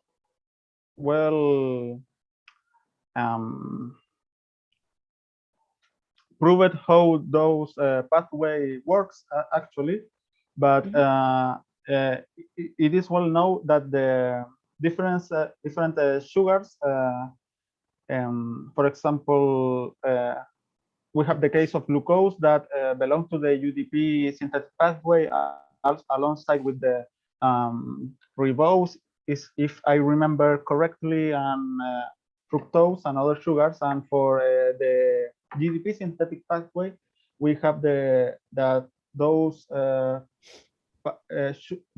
sugar that are assembled by this pathway is by fructose and arabinose, and those pathway could be changed at least by the color of the light that could be used to ground the cyanobacteria. In the case of Nostoc flagelliforme and other filamentous cyanobacteria. But yes, I think I saw some comments in the literature about Nostoc sp that the composition of the EPS backbone also could be changed by the intensity, the light intensity, but they didn't show any conclusive results. So I will say that at least regarding to the light intensity, I was able to prove that the composition at the monosaccharide level changed, and yeah, at the beginning, I found those articles that I commented right now. So yes, I was aware of this effect for other cyanobacteria, and also I have the inherent curiosity, I will say, to find out if there is any change in between the different conditions. Remembering that at the beginning I didn't know anything how will behave those cultures. Okay, thank you. Regarding to that, you said that there were changes and they were proof that, or kind of trying to prove that there were changes of this composition. But then it comes to my next question. Do they prove, or you think that it will be interesting to prove, because I don't think you have proved that, that this change could be also for the same strain all over the growth time? I mean, it will be the same from at the beginning of the growth, or in the middle when there is exponential growth, or at the end of in stationary, because I don't think you have proved that, right? You have just taken only one specific moment, and then you prove that that change that also increased the amount of APAs for a specific moment. But do you think that someone has proved that that can change also all over the cycle of the life cycle of this strain of any other before? I don't know if you understood. Yeah, I understood, but okay, I think no, at least the works that I read, there is no comments about the change in the composition of the APS composition in time.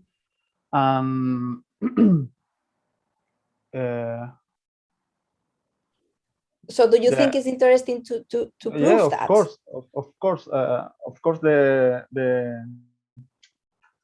how to say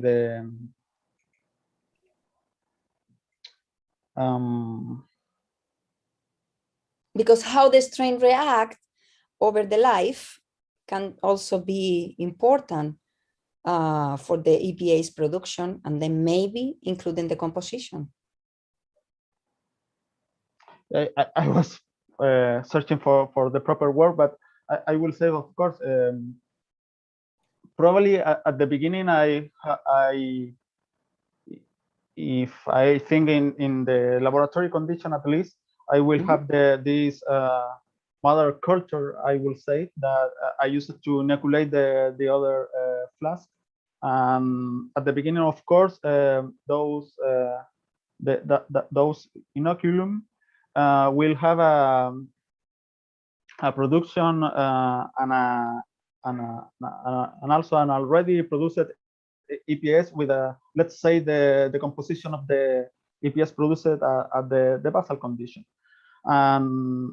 Yeah, of course, with time the cyanobacteria, at least in my case, my scenario, will have to adapt to the highest light intensity level, and also that with time will change step by step, I will say, and renew probably the EPS and the eventually the new EPS will be in a higher proportion than the EPS produced before by the inoculum. Probably for example, I took my samples at day 14, so probably with time at day 30, I could obtain probably more presence of fucose instead of glucose, because at least the fucose level were reaching the glucose level, and maybe will be interesting to find out after day 30, the fructose could be the main sugar in my EPS backbone and not glucose. Mm-hmm. Okay. And then what do you think about growing this strain together with other ones, like in an enrichment culture? Do you think that will somehow could increase or change the composition of these APAs? Do you think it will be interesting to try something like that? Or just choosing one environmental factor like light or salt or any other will be much better than try to see how this strain will react when it's exposed to someone else and see what happens. I mean, just try to see how it's life in the environment, in a natural environment, and see how they react and they change the APAs in natural conditions. Yes, for sure. When they are not alone. Yeah, according to what I reading for one side is a quite elusive, I will say, how the different pathway interact with each other to activate one specific response. And as I said before, I read that the histidine kinase 33, I think, is the specific protein, sense the presence of salt or the presence of high irradiance, and so the same protein could activate different defense mechanism pathway, and for sure probably combined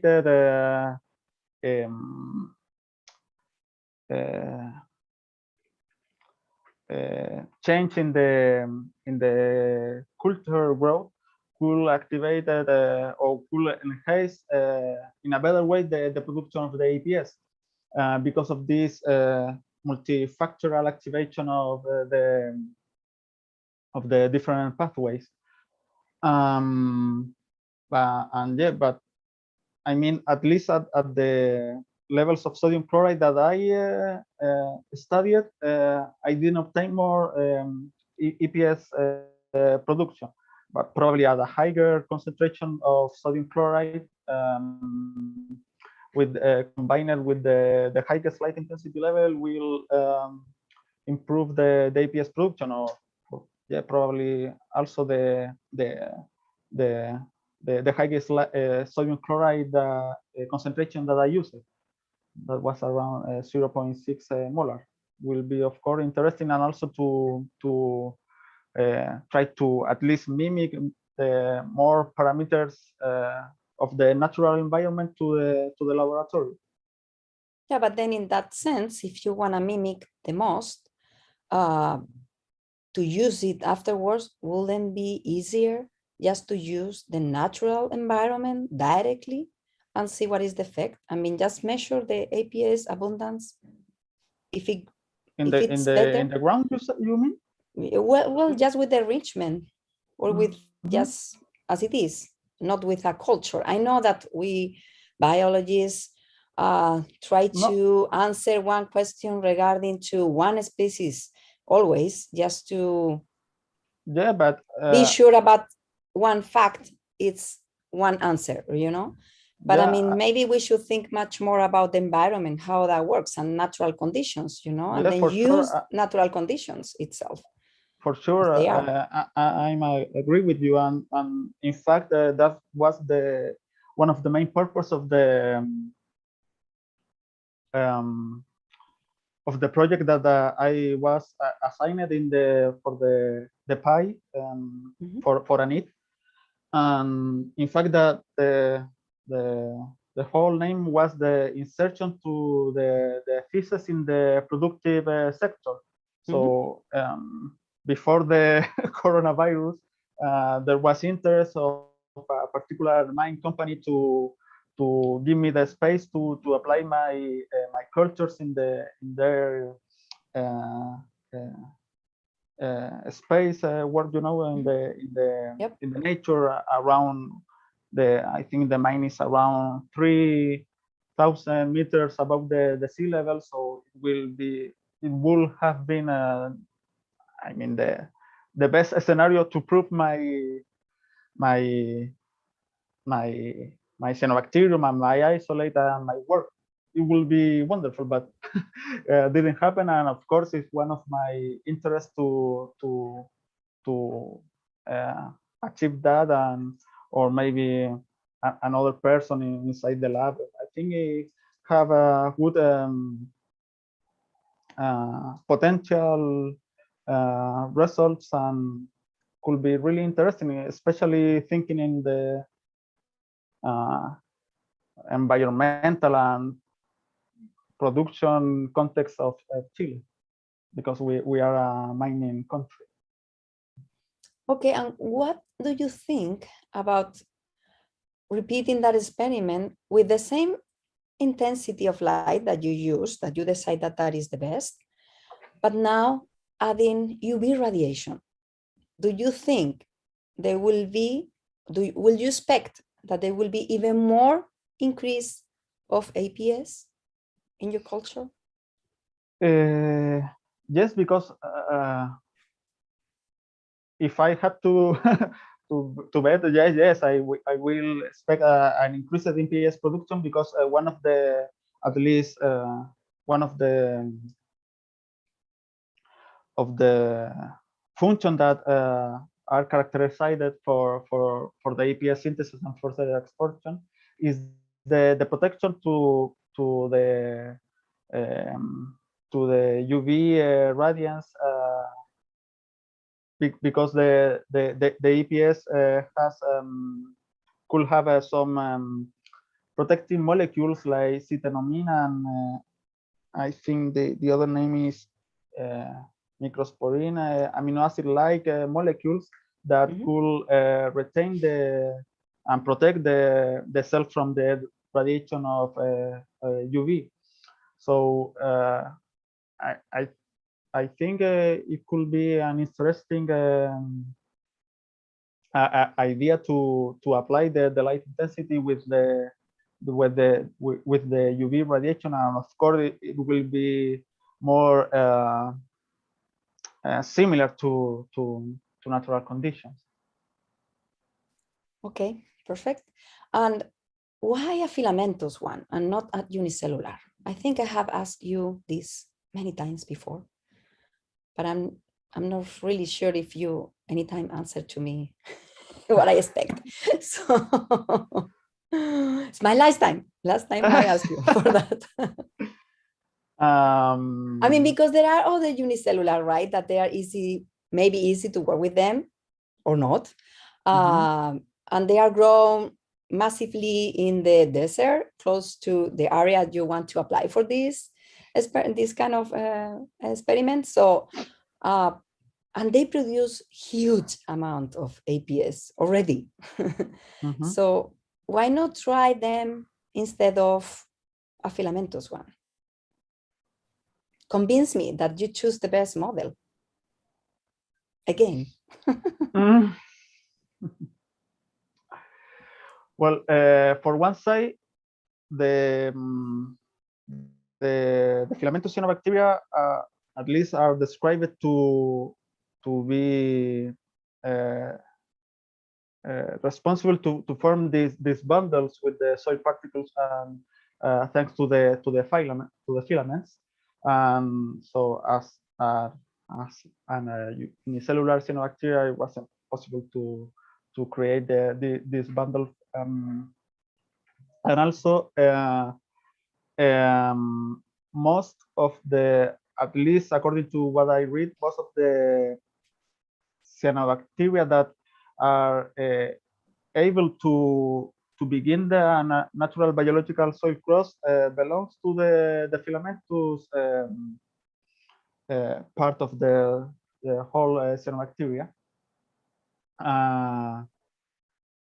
And also it will be my intention, if I'm able to apply this in in the field that to enhance and to facilitate the formation of eventual biological soil crust. Also, the most of the literature that talk about the stability of the soil by the cyanobacteria are for the biological are from the filamentous cyanobacteria, because of the reason that I already told. The other reason, at least at the lab, at the beginning of my experiment, I performed a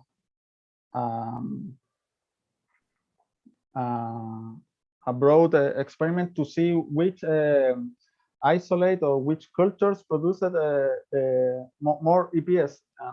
I found out that there was the culture that I selected, the Cucurbitacea sp culture, and that's why mainly I decided to keep with that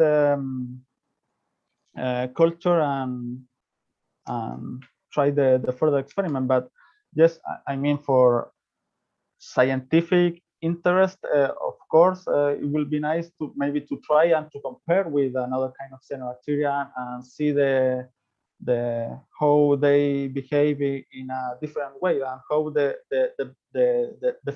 filaments in fact retain in a better way the dispersion of the tiling sands or the particulate material instead of the unicellular cyanobacteria.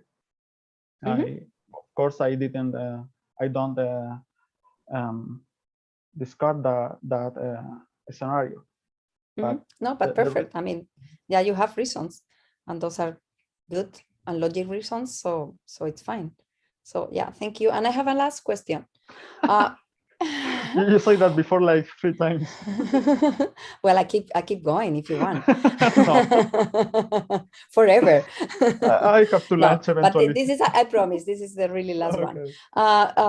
Do you think the changes that you found in APS could affect the activity of this specific strain, and then, of course, the function that this strain should have in the environment or in general, not only in your growth culture, but if you will return this strain to the environment, do you think that will change this increase in APS, these changes that they will revert, you think, or they will keep going and they will change the activity forever, or for a while at least, of this strain? And which kind of activities, which kind of function do you think those changes will affect? Do you have any idea about that? Yeah, I mean, for one side, I think that is important if you want to apply that. You know what I mean? Because you are forcing a change, and then that change will have an effect, I guess, or maybe no, but you have to prove that, of course. And then my question is related, if you have think about that, and if you think it's important just to think about when you do something and you want to move your model to the natural environment, that will have an effect. So it will be important to know which kind of changes you will have in terms of activity and function in the system itself once you move your changed strength to a natural environment. Yeah, but at least this particular strain was obtained from the soil, from a Chilean soil, so from the desert. And at least I will expect only positive changes if I apply this culture of this cyanobacteria in the environment. I mean, of course, depending on the environment, but I will expect the increases in the carbon content of that soil and the nitrogen content. And in fact, we, at least for other strain in our laboratory, we have seen that, and we proved that. But eventually with time, I mean, maybe years, 5 years, 10 years, my cyanobacteria could disappear because it could enter this natural succession of for the formation of the further biological soil crust. But I think, of course, it will change. I hopefully expect only positive change according to what I just already said. And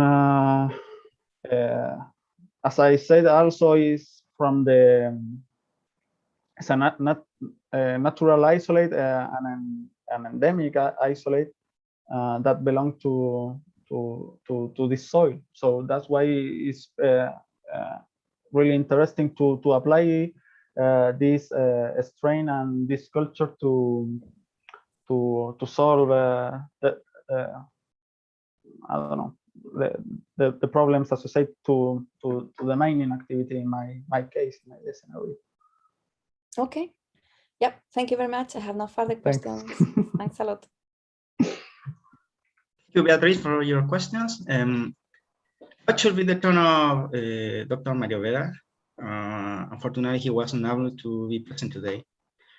He has not sent questions, so we can go to the next Move on. professor.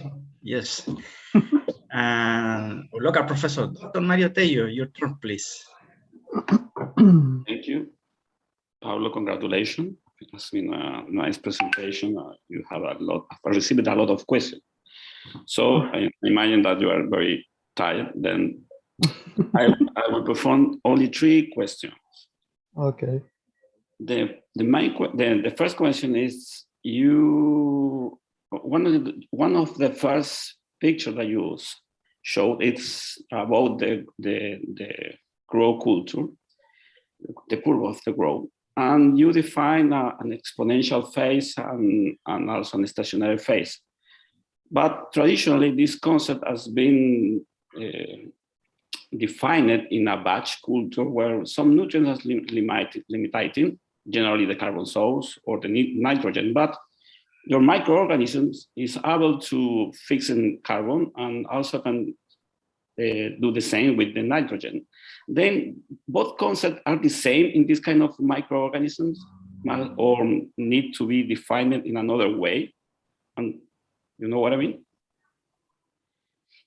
Yeah, but I think I don't understand what is your question. The question is what criteria you use to define the exponential phase and the stationary phase? Are you using the same concept that are used in a batch culture, or you apply a different definition?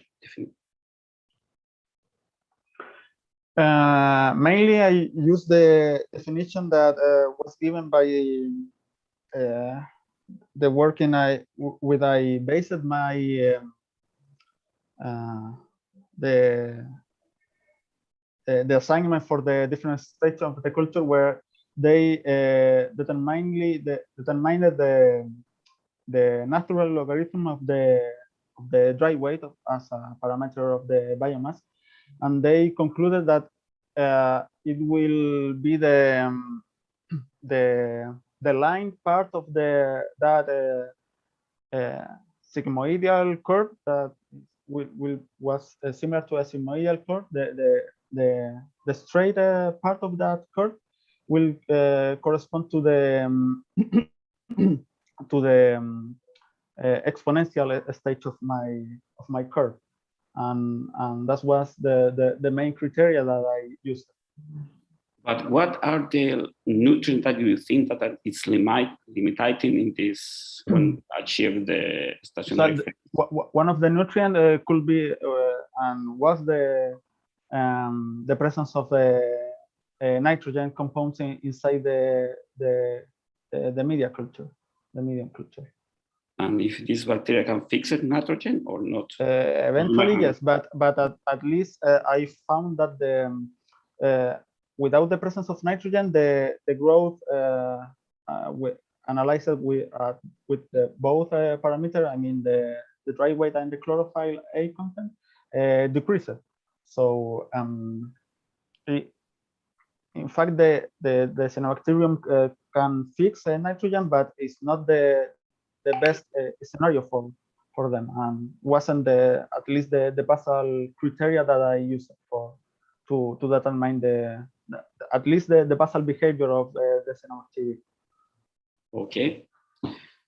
My second question is related with your result about the effect of the salts, sodium chloride, Yes. and intensity of light in respect to the chlorophyll content, because you observe that no change in the biomass is observed, increasing the salt concentration or the light intensity. It's the same dry weight, if I remember well. But if the chlorophyll reduces its level, it's easy to think that the photosynthesis reduced. Then how you can explain a lower photosynthesis with the same biomass?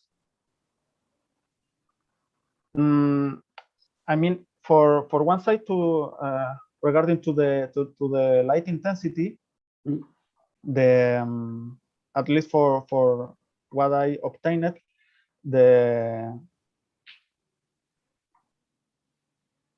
reduction was upon the presence of the photosystem 2 that was disintegrated or dismantled to avoid the eventual electron leak that could have been provoked by the excess of light intensity above the cyanobacteria cells.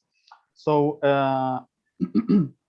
this means that at least with I obtained that the photosynthesis or the carbon fixation or obtention to produce the eventual cellular reproduction or biomass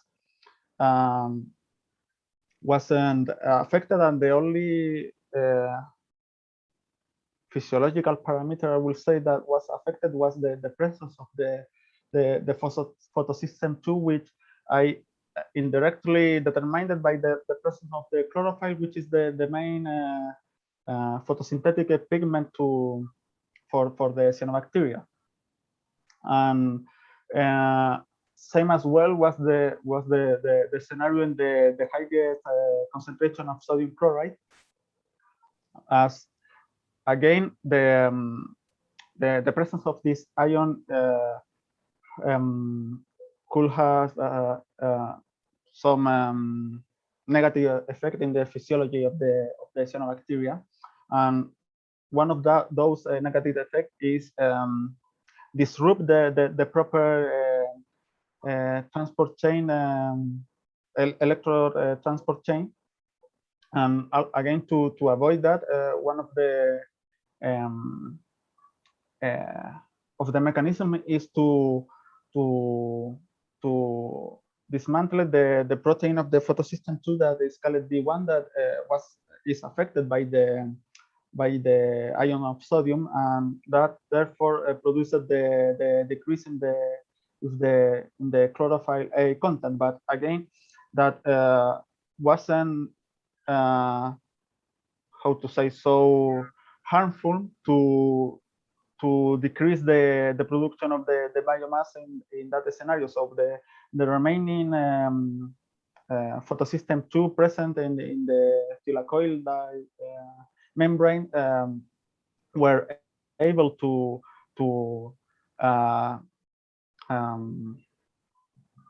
let and allow a proper growth of the cultures. Okay, then an excess of chlorophyll could be always present in the culture that you mean. Okay, and my last question is related with the Foucault's. Has been a recurring question in this this thesis. But have Foucault's a special feature that's or characterized that made them make that this sugar be produced with in a high light intensity is why is not so produced in a lower intensity of light. This in special is more expensive for the cell to produce glucose for the energetic point of view. Why? Why is the reason? Because the metabolism is redirected to the production of glucose instead of glucose. Could you explain? Have an explanation? Could you speculate about that?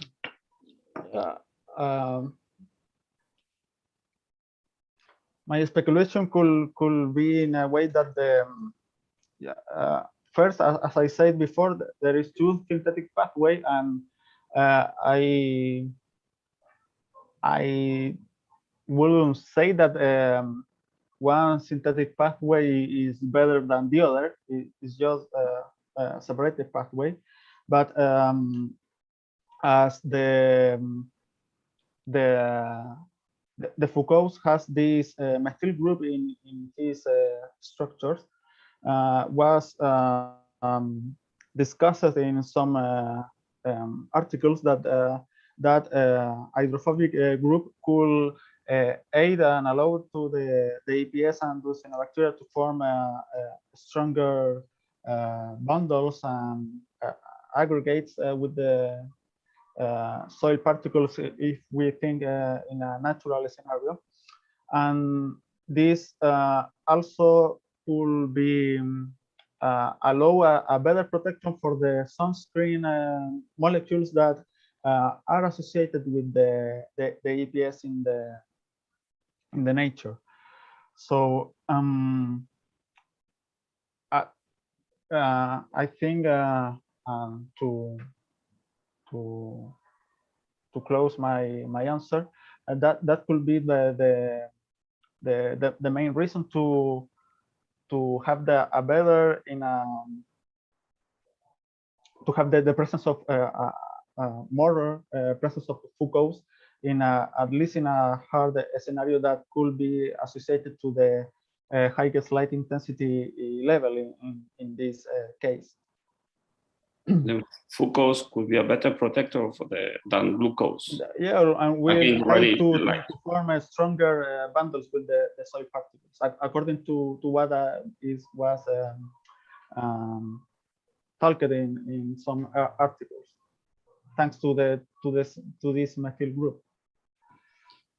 Okay, and finally, do you think that other microorganisms complying the same characteristics like production of EPS could be a good example of could replace your microorganism? That means can you find another kind of microorganism that could play the same, could obtain the same result with that you're looking for to protect against the effect of the wind in the desert? Yeah, in fact, in the ISME Congress in 2019, I found a work that they used a bacteria to produce, if I remember correctly, calcium carbonate, and they proposed that this production of that salt will have a protective layer against the wind erosion or so on. But I will say the negative side effect is that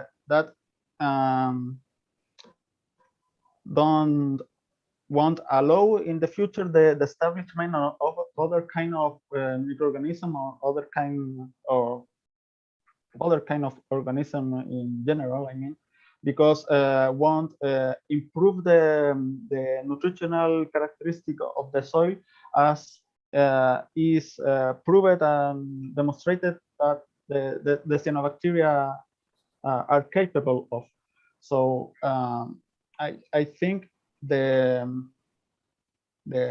the main characteristic and advantage of applying cyanobacteria is that beside the contention and the improving in the soil stability parameters is the addition, the natural addition of carbon and nitrogen molecules to the soil that will improve the nutritional condition of that soil and will allow the further succession and the arrival of other kind of microorganism or moss or biofreed plants and so on.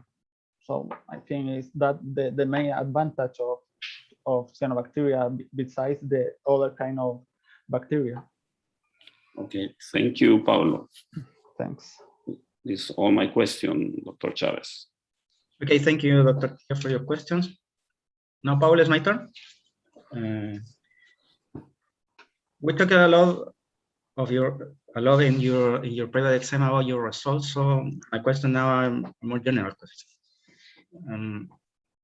First of all, I think you did an excellent summary of carbon fixation by cyanobacteria in your manuscript. Your manuscript, you even include metabolic pathways involved in carbon fixation by cyanobacteria. Where, in my opinion, this is my opinion, all the processes related with nitrogen fixation were not treated with the same level of depth. So could you say something about the metabolic pathway involved in nitrogen fixation in cyanobacteria? Yeah, with the same level of detail using carbon fixation. Yeah, I mean, first of all, where as I said before, where the cyanobacteria is in a situation without the presence of nitrogen compounds, it will be sensed by first the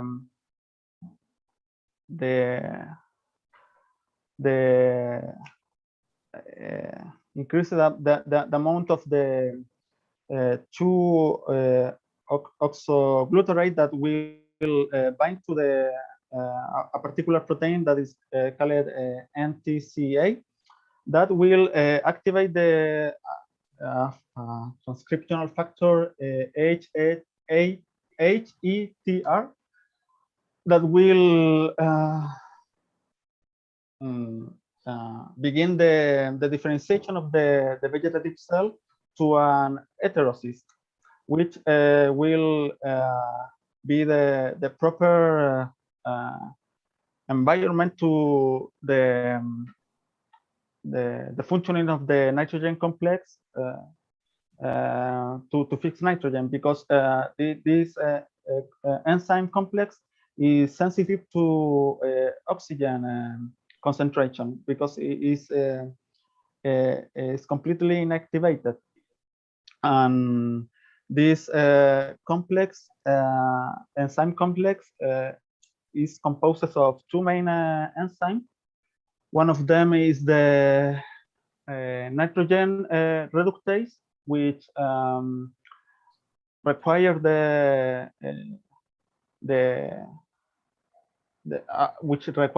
also the presence of the other enzyme, which is the nitrogen reductases. I think it will be in English, which gives the reductive power to the first enzyme to reduce the nitrogen, the atmospheric nitrogen, to one molecule of ammonium, which will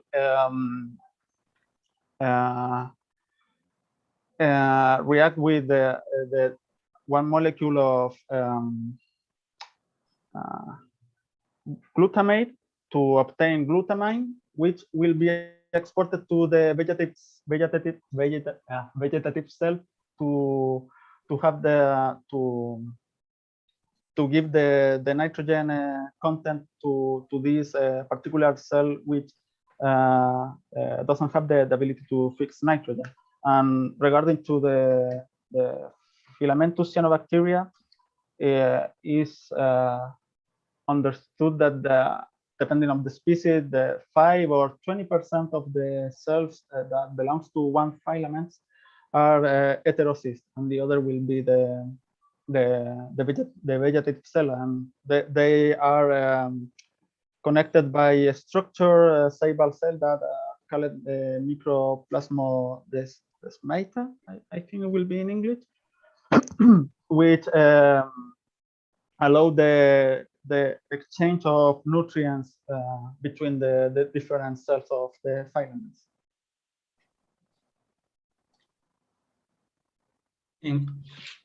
And what are the most common nitrogen sources that cyanobacteria can fix or use in without the fixation? Yes, other ones. I mean, at least the B11 media has nitrate compounds, nitrates as a sodium nitrate. And inorganic nitrate. Yeah, in an organic way. Okay. Another important topic in your work is genus Tricornus, is your model. No? In your manuscript, you say that there is little information concerning the Eps production by this genus. I have no problem with that. But this genus is also widely studied for other purpose. So I would like to know which are the main characteristics of cyanobacteria from the genus Tricornus, and I mean characteristics other than Eps production.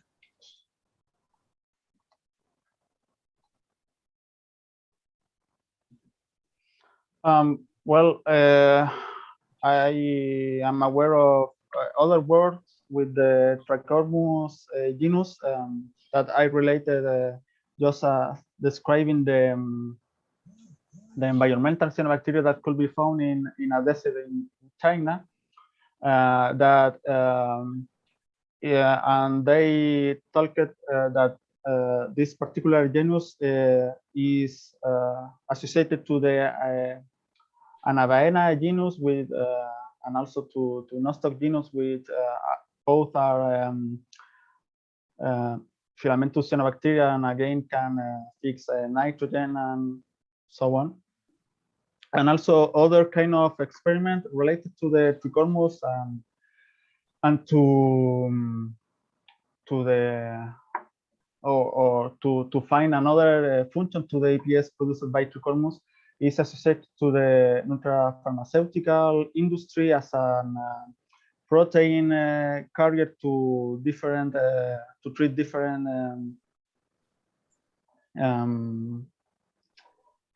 illness, for example, or to have the proper condition to grow stem cells. But I think that is I can say about the to answer your question.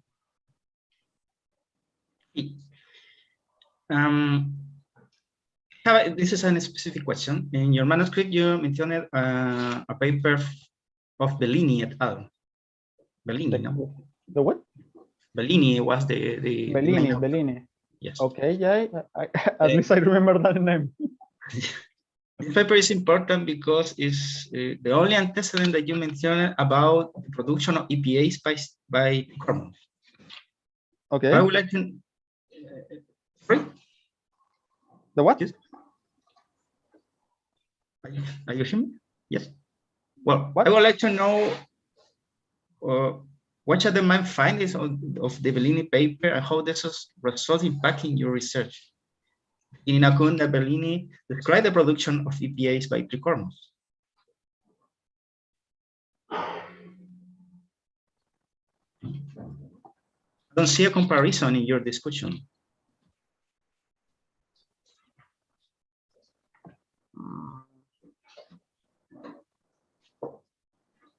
Well, to be honest, I don't remind specifically that Bellini paper, Bellini work. Okay, no worry. My last questions. According to the result of your work, your hypothesis should be accepted or rejected? At least I think I can divide my hypothesis in two parts. So the first part talked about to increase the APS production by the light intensity. So that part I will say that was confirmed, but the other part was about the retention of the or to have a better behave in the retention of the particulate material thanks to the better production of the APS, probably due to also to the change in the APS composition.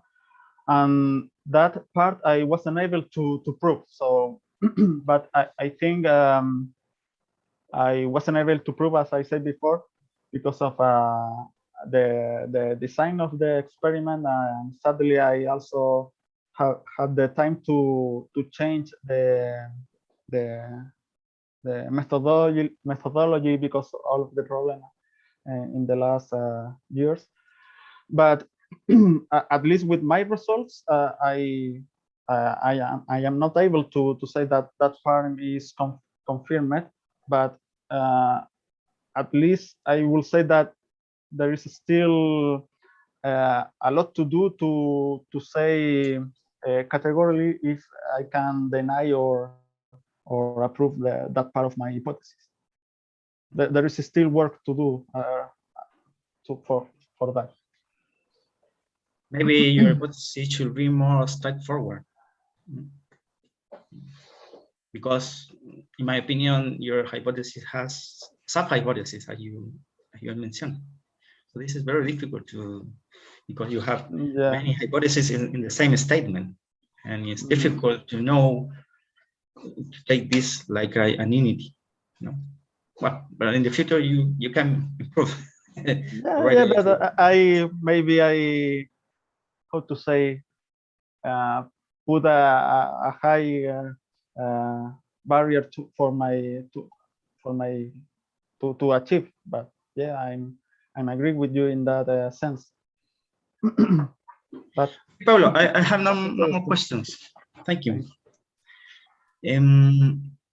Before continuing, I would like to ask to our professor of the examination committee if have any supplementary question or any additional questions. Beatriz, Mario, or colleague from Germany. Yeah. I think was enough. Okay. Okay, now the director of the thesis, Dr. Ortiz and Professor Dr. Sloman have the opportunity to make questions. Dr. Ortiz, do you make any questions or comments? Well, hello to everyone. Thank you, Pablo, for your presentation. I just want to ask you if you can give us an idea about what is the contribution of your work in terms of the knowledge in the field of cyanobacteria and the EPS production. What do you think that is the main contribution of your work?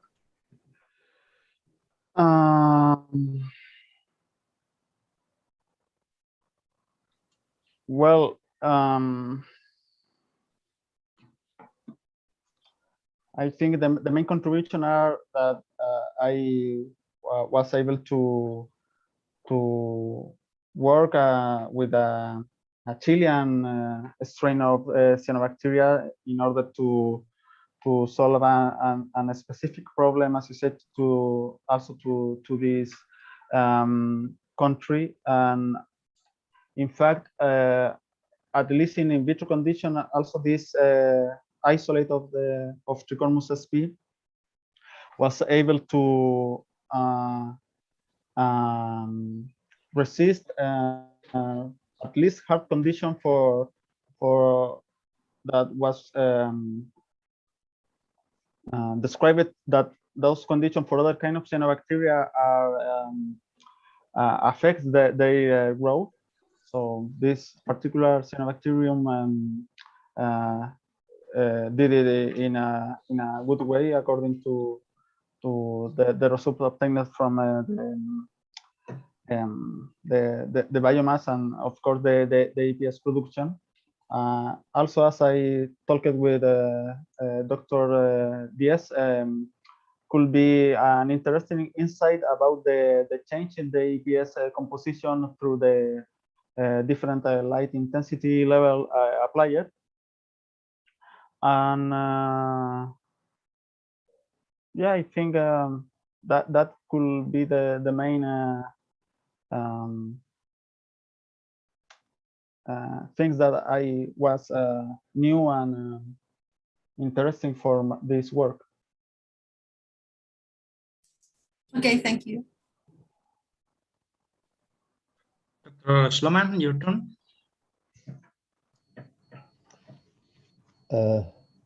Yeah, I hope you can hear me. Thank you, Pablo, for the nice presentation and for answering already so many questions for quite some time. You know that I have basically two questions.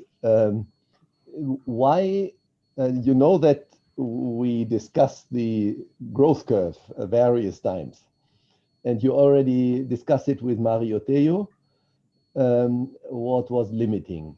Now, you, in your case, the culture, or according to the assignment that you made in the paper and also showed in the presentation, the culture switches from exponential to stationary phase. There is a long part which I would neither consider exponential nor stationary. So why did you stick to, I mean, I agree that the reviewers of the paper accepted that, but still I would see it somewhat differently. So why did you stick to exponential and stationary and nothing in between? Nothing in between both stages, you mean? Yeah.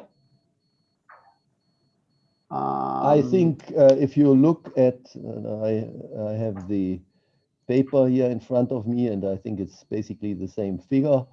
So let's say in the one curve between day 10 and day 21, I would neither consider that exponential, and you did not consider it exponential, nor stationary, because they still grow. Yeah, but the slope of the curve changed between the day 10 and day 14, and that is a sign that there isn't at least an exponential growth of the cyanobacteria. But in fact, yes, it's still growth. But also I differentiate that with a early stationary phase, though, where there is still growth, but not in an exponential way. And after the stationary phase stage, we can see in the curve where the at least the mean of the growth remain unchanged. But I will establish both differences, and that also was why the criteria that I decided to perform the further experiment on day 14, and because was the beginning of the stationary phase where I can find where I obtained the growth of the cyanobacteria culture. Yeah, but I would not yet, for me, stationary growth is no increase of dry weight or biomass. And after day 14, in a there slower what? Situation. Was in a slower way this growth. Yeah, I would consider that perhaps linear growth. Yes. But, yeah, but this is a term that you did not choose. Yeah, but But yeah, according to the criteria, I decided to stick with the to which I obtained from the determination of the natural logarithm of the weight, the dry weight. So that's why I was able to establish the different stages of the curve. I agree that the natural logarithm should be linear in the case of exponential growth. That I agree on that. But basically, the natural logarithm should be should not increase, should not have a positive value in the in the stationary growth. So in that case, I would still think it should be linear. But the other biological question behind it is, could there be anything else which is limiting? You discussed with Mario Tello already that nitrogen may be limiting. Was that measured, that it is a nitrogen problem, or could something else besides the nitrogen be limiting? At least in my experiment, I didn't determine the presence of the nutrients inside the media culture, but Darlene actually she did it.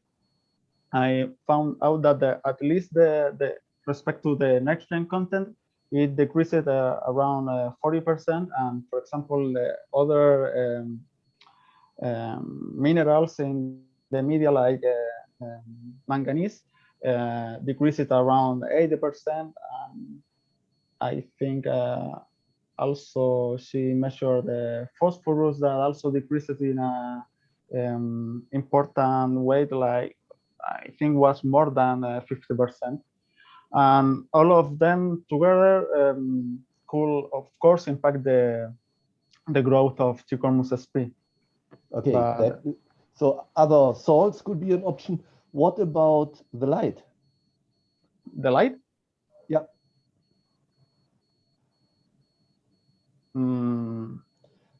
If a culture becomes turbid, one could consider that one cell is shading the other cell.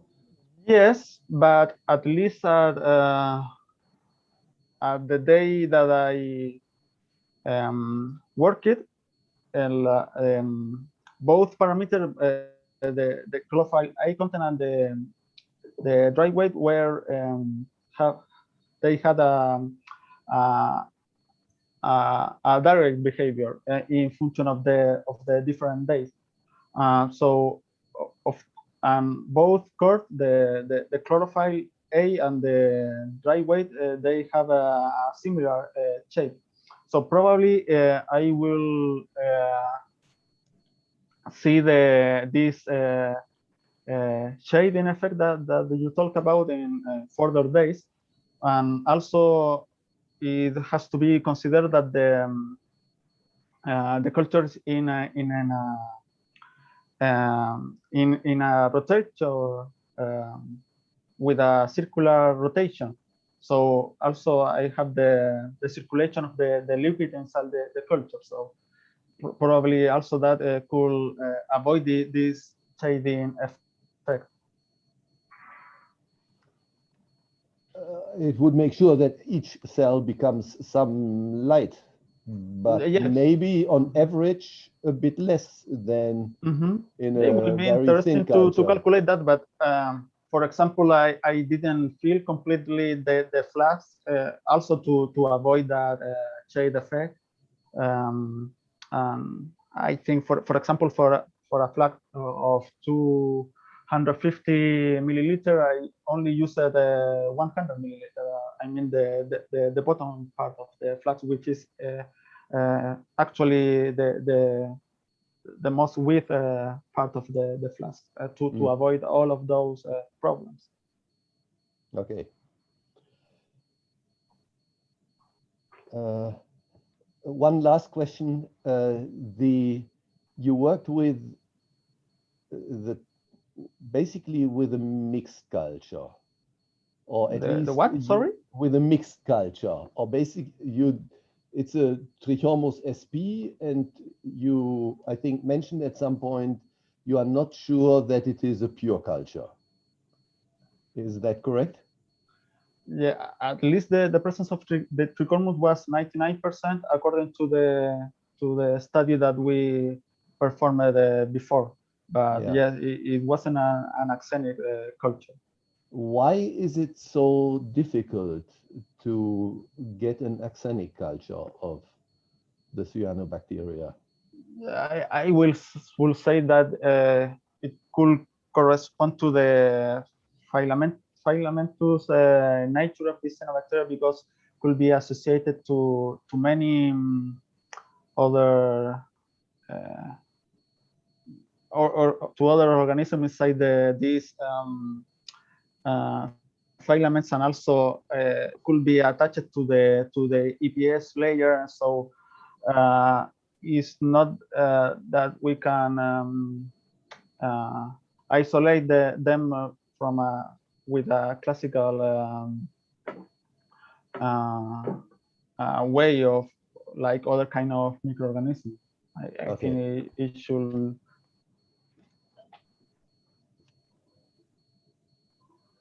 Okay. Thanks.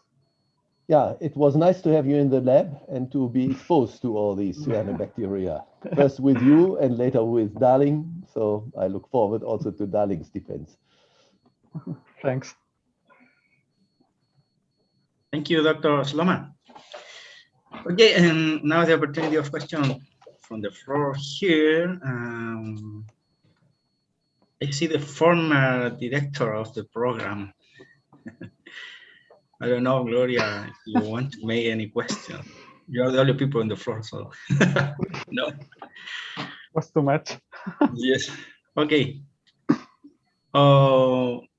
We conclude now the round of questions. Thank you, Pablo, for your answer and your questions, of course. Now the member of the examination committee will be moved to another room for the deliberation. And ask the audience to wait for us until we return from the deliberation room. Now I have to say some instructions in Spanish. Sé que hay varias personas viendo en YouTube, entonces me dijeron que les avisara que en estos momentos la comisión va a pasar a una sala a deliberar respecto a la presentación de Pablo, ¿no? Y luego, en un rato más, va a aparecer de nuevo la comisión para dar su veredicto. En el intertanto, entonces, también el resto de la audiencia que está aquí directamente en el Zoom, también va a pasar a otra sala, que ya tienen asignada. Así que les pido a todos que vayan a esta sala, y le pido entonces a nuestro amigo Roberto, que está organizando esto, que ponga la comisión en la sala de deliberación. Que nos lo manda el streaming de YouTube. In which room will we meet? Don't worry about that. Room 3. It's all automatic. All automatic? Okay.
Okay, here comes the rest of the audience.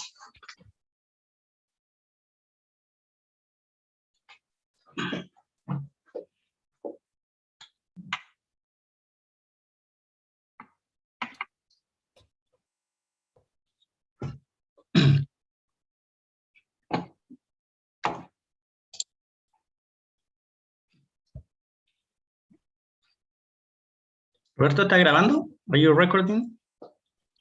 Sí, estamos ok.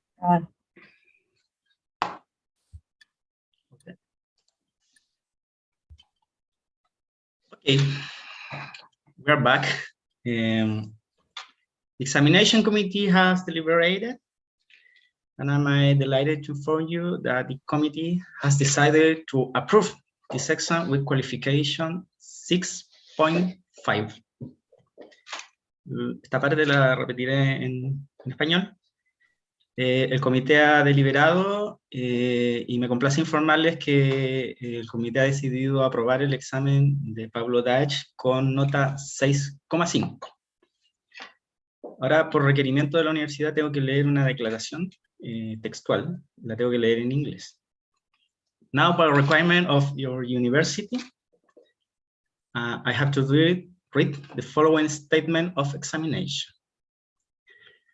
We have taken the degree exam prescribed by the resolution number 01156 on March 28, 2003, and the exam resolution number 1349 on May 5, 2020, and analyzed the trajectory of the candidate during his permanency in the PhD in biotechnology program.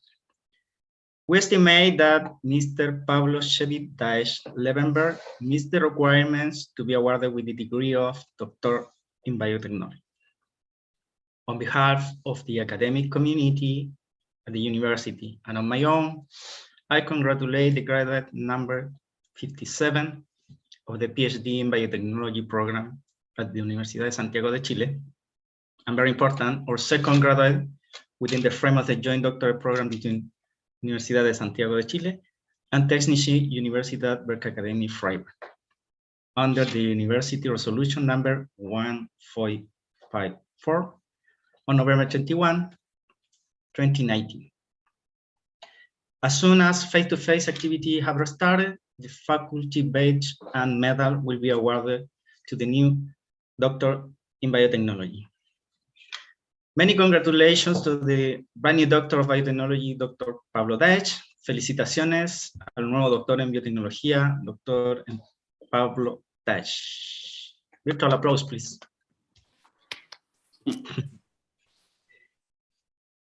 Okay, now, Dr. Dahech, if you want to say something, anything in English, Spanish, German, as you want, this stage is you now can talk. Yeah, I don't know if it's still people on YouTube, but yeah, okay. People is watching now and send to you many messages.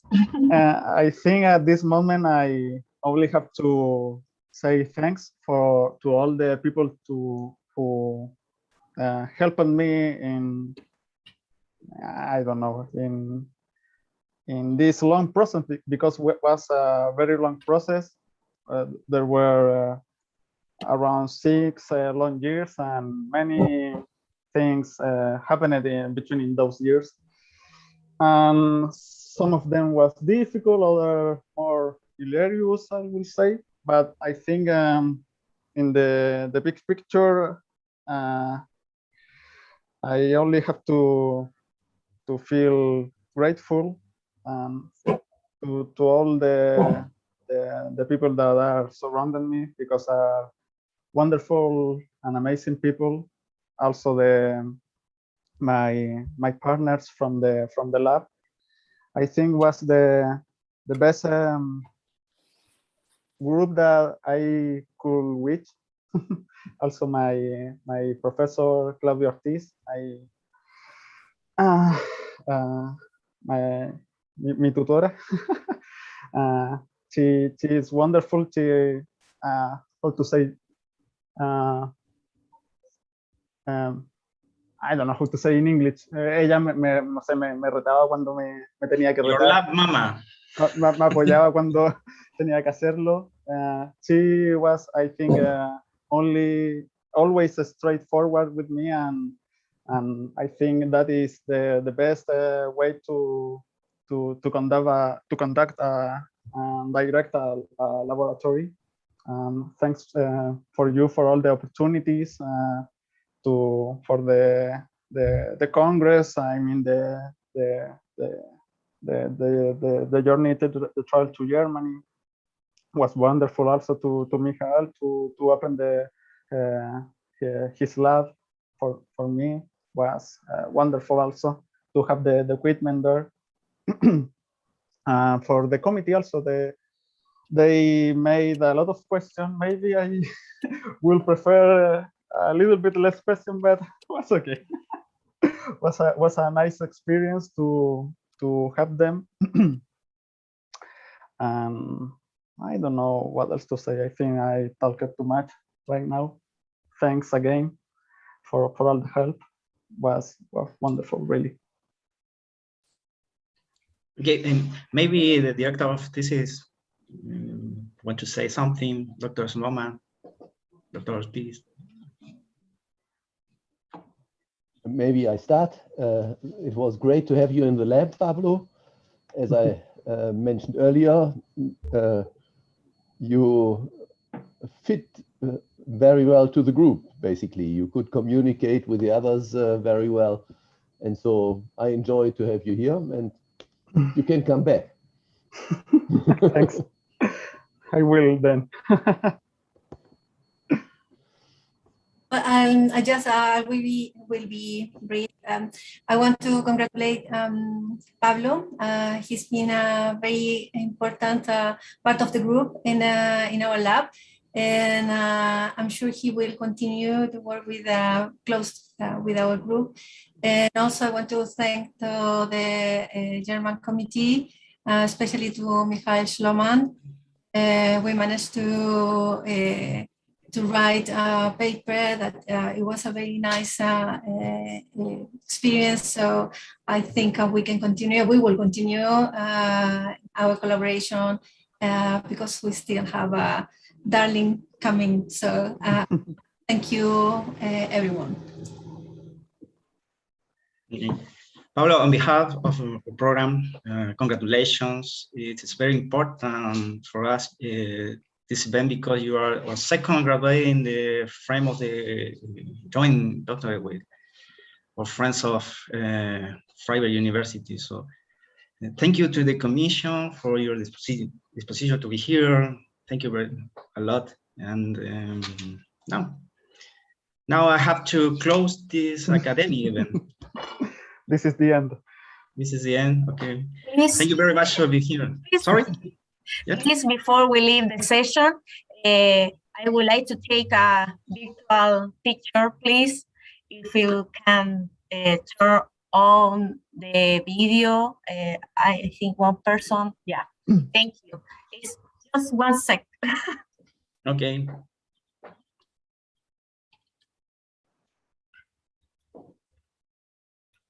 Yeah, great. Thank you. What? This was not in the program. A surprise. Okay. So now I close this academic event. Thank you very much for being here, to the commission, Pablo, of course, all the people that work behind the cameras. Thank you very much to the people looking and watching in the YouTube. And see you next time, face to face, I hope. Hopefully. Take care. So bye-bye. Congratulations. Bye to everyone. Bye. Thank Thank you. you. Congratulations. Bye. Bye. Congratulations.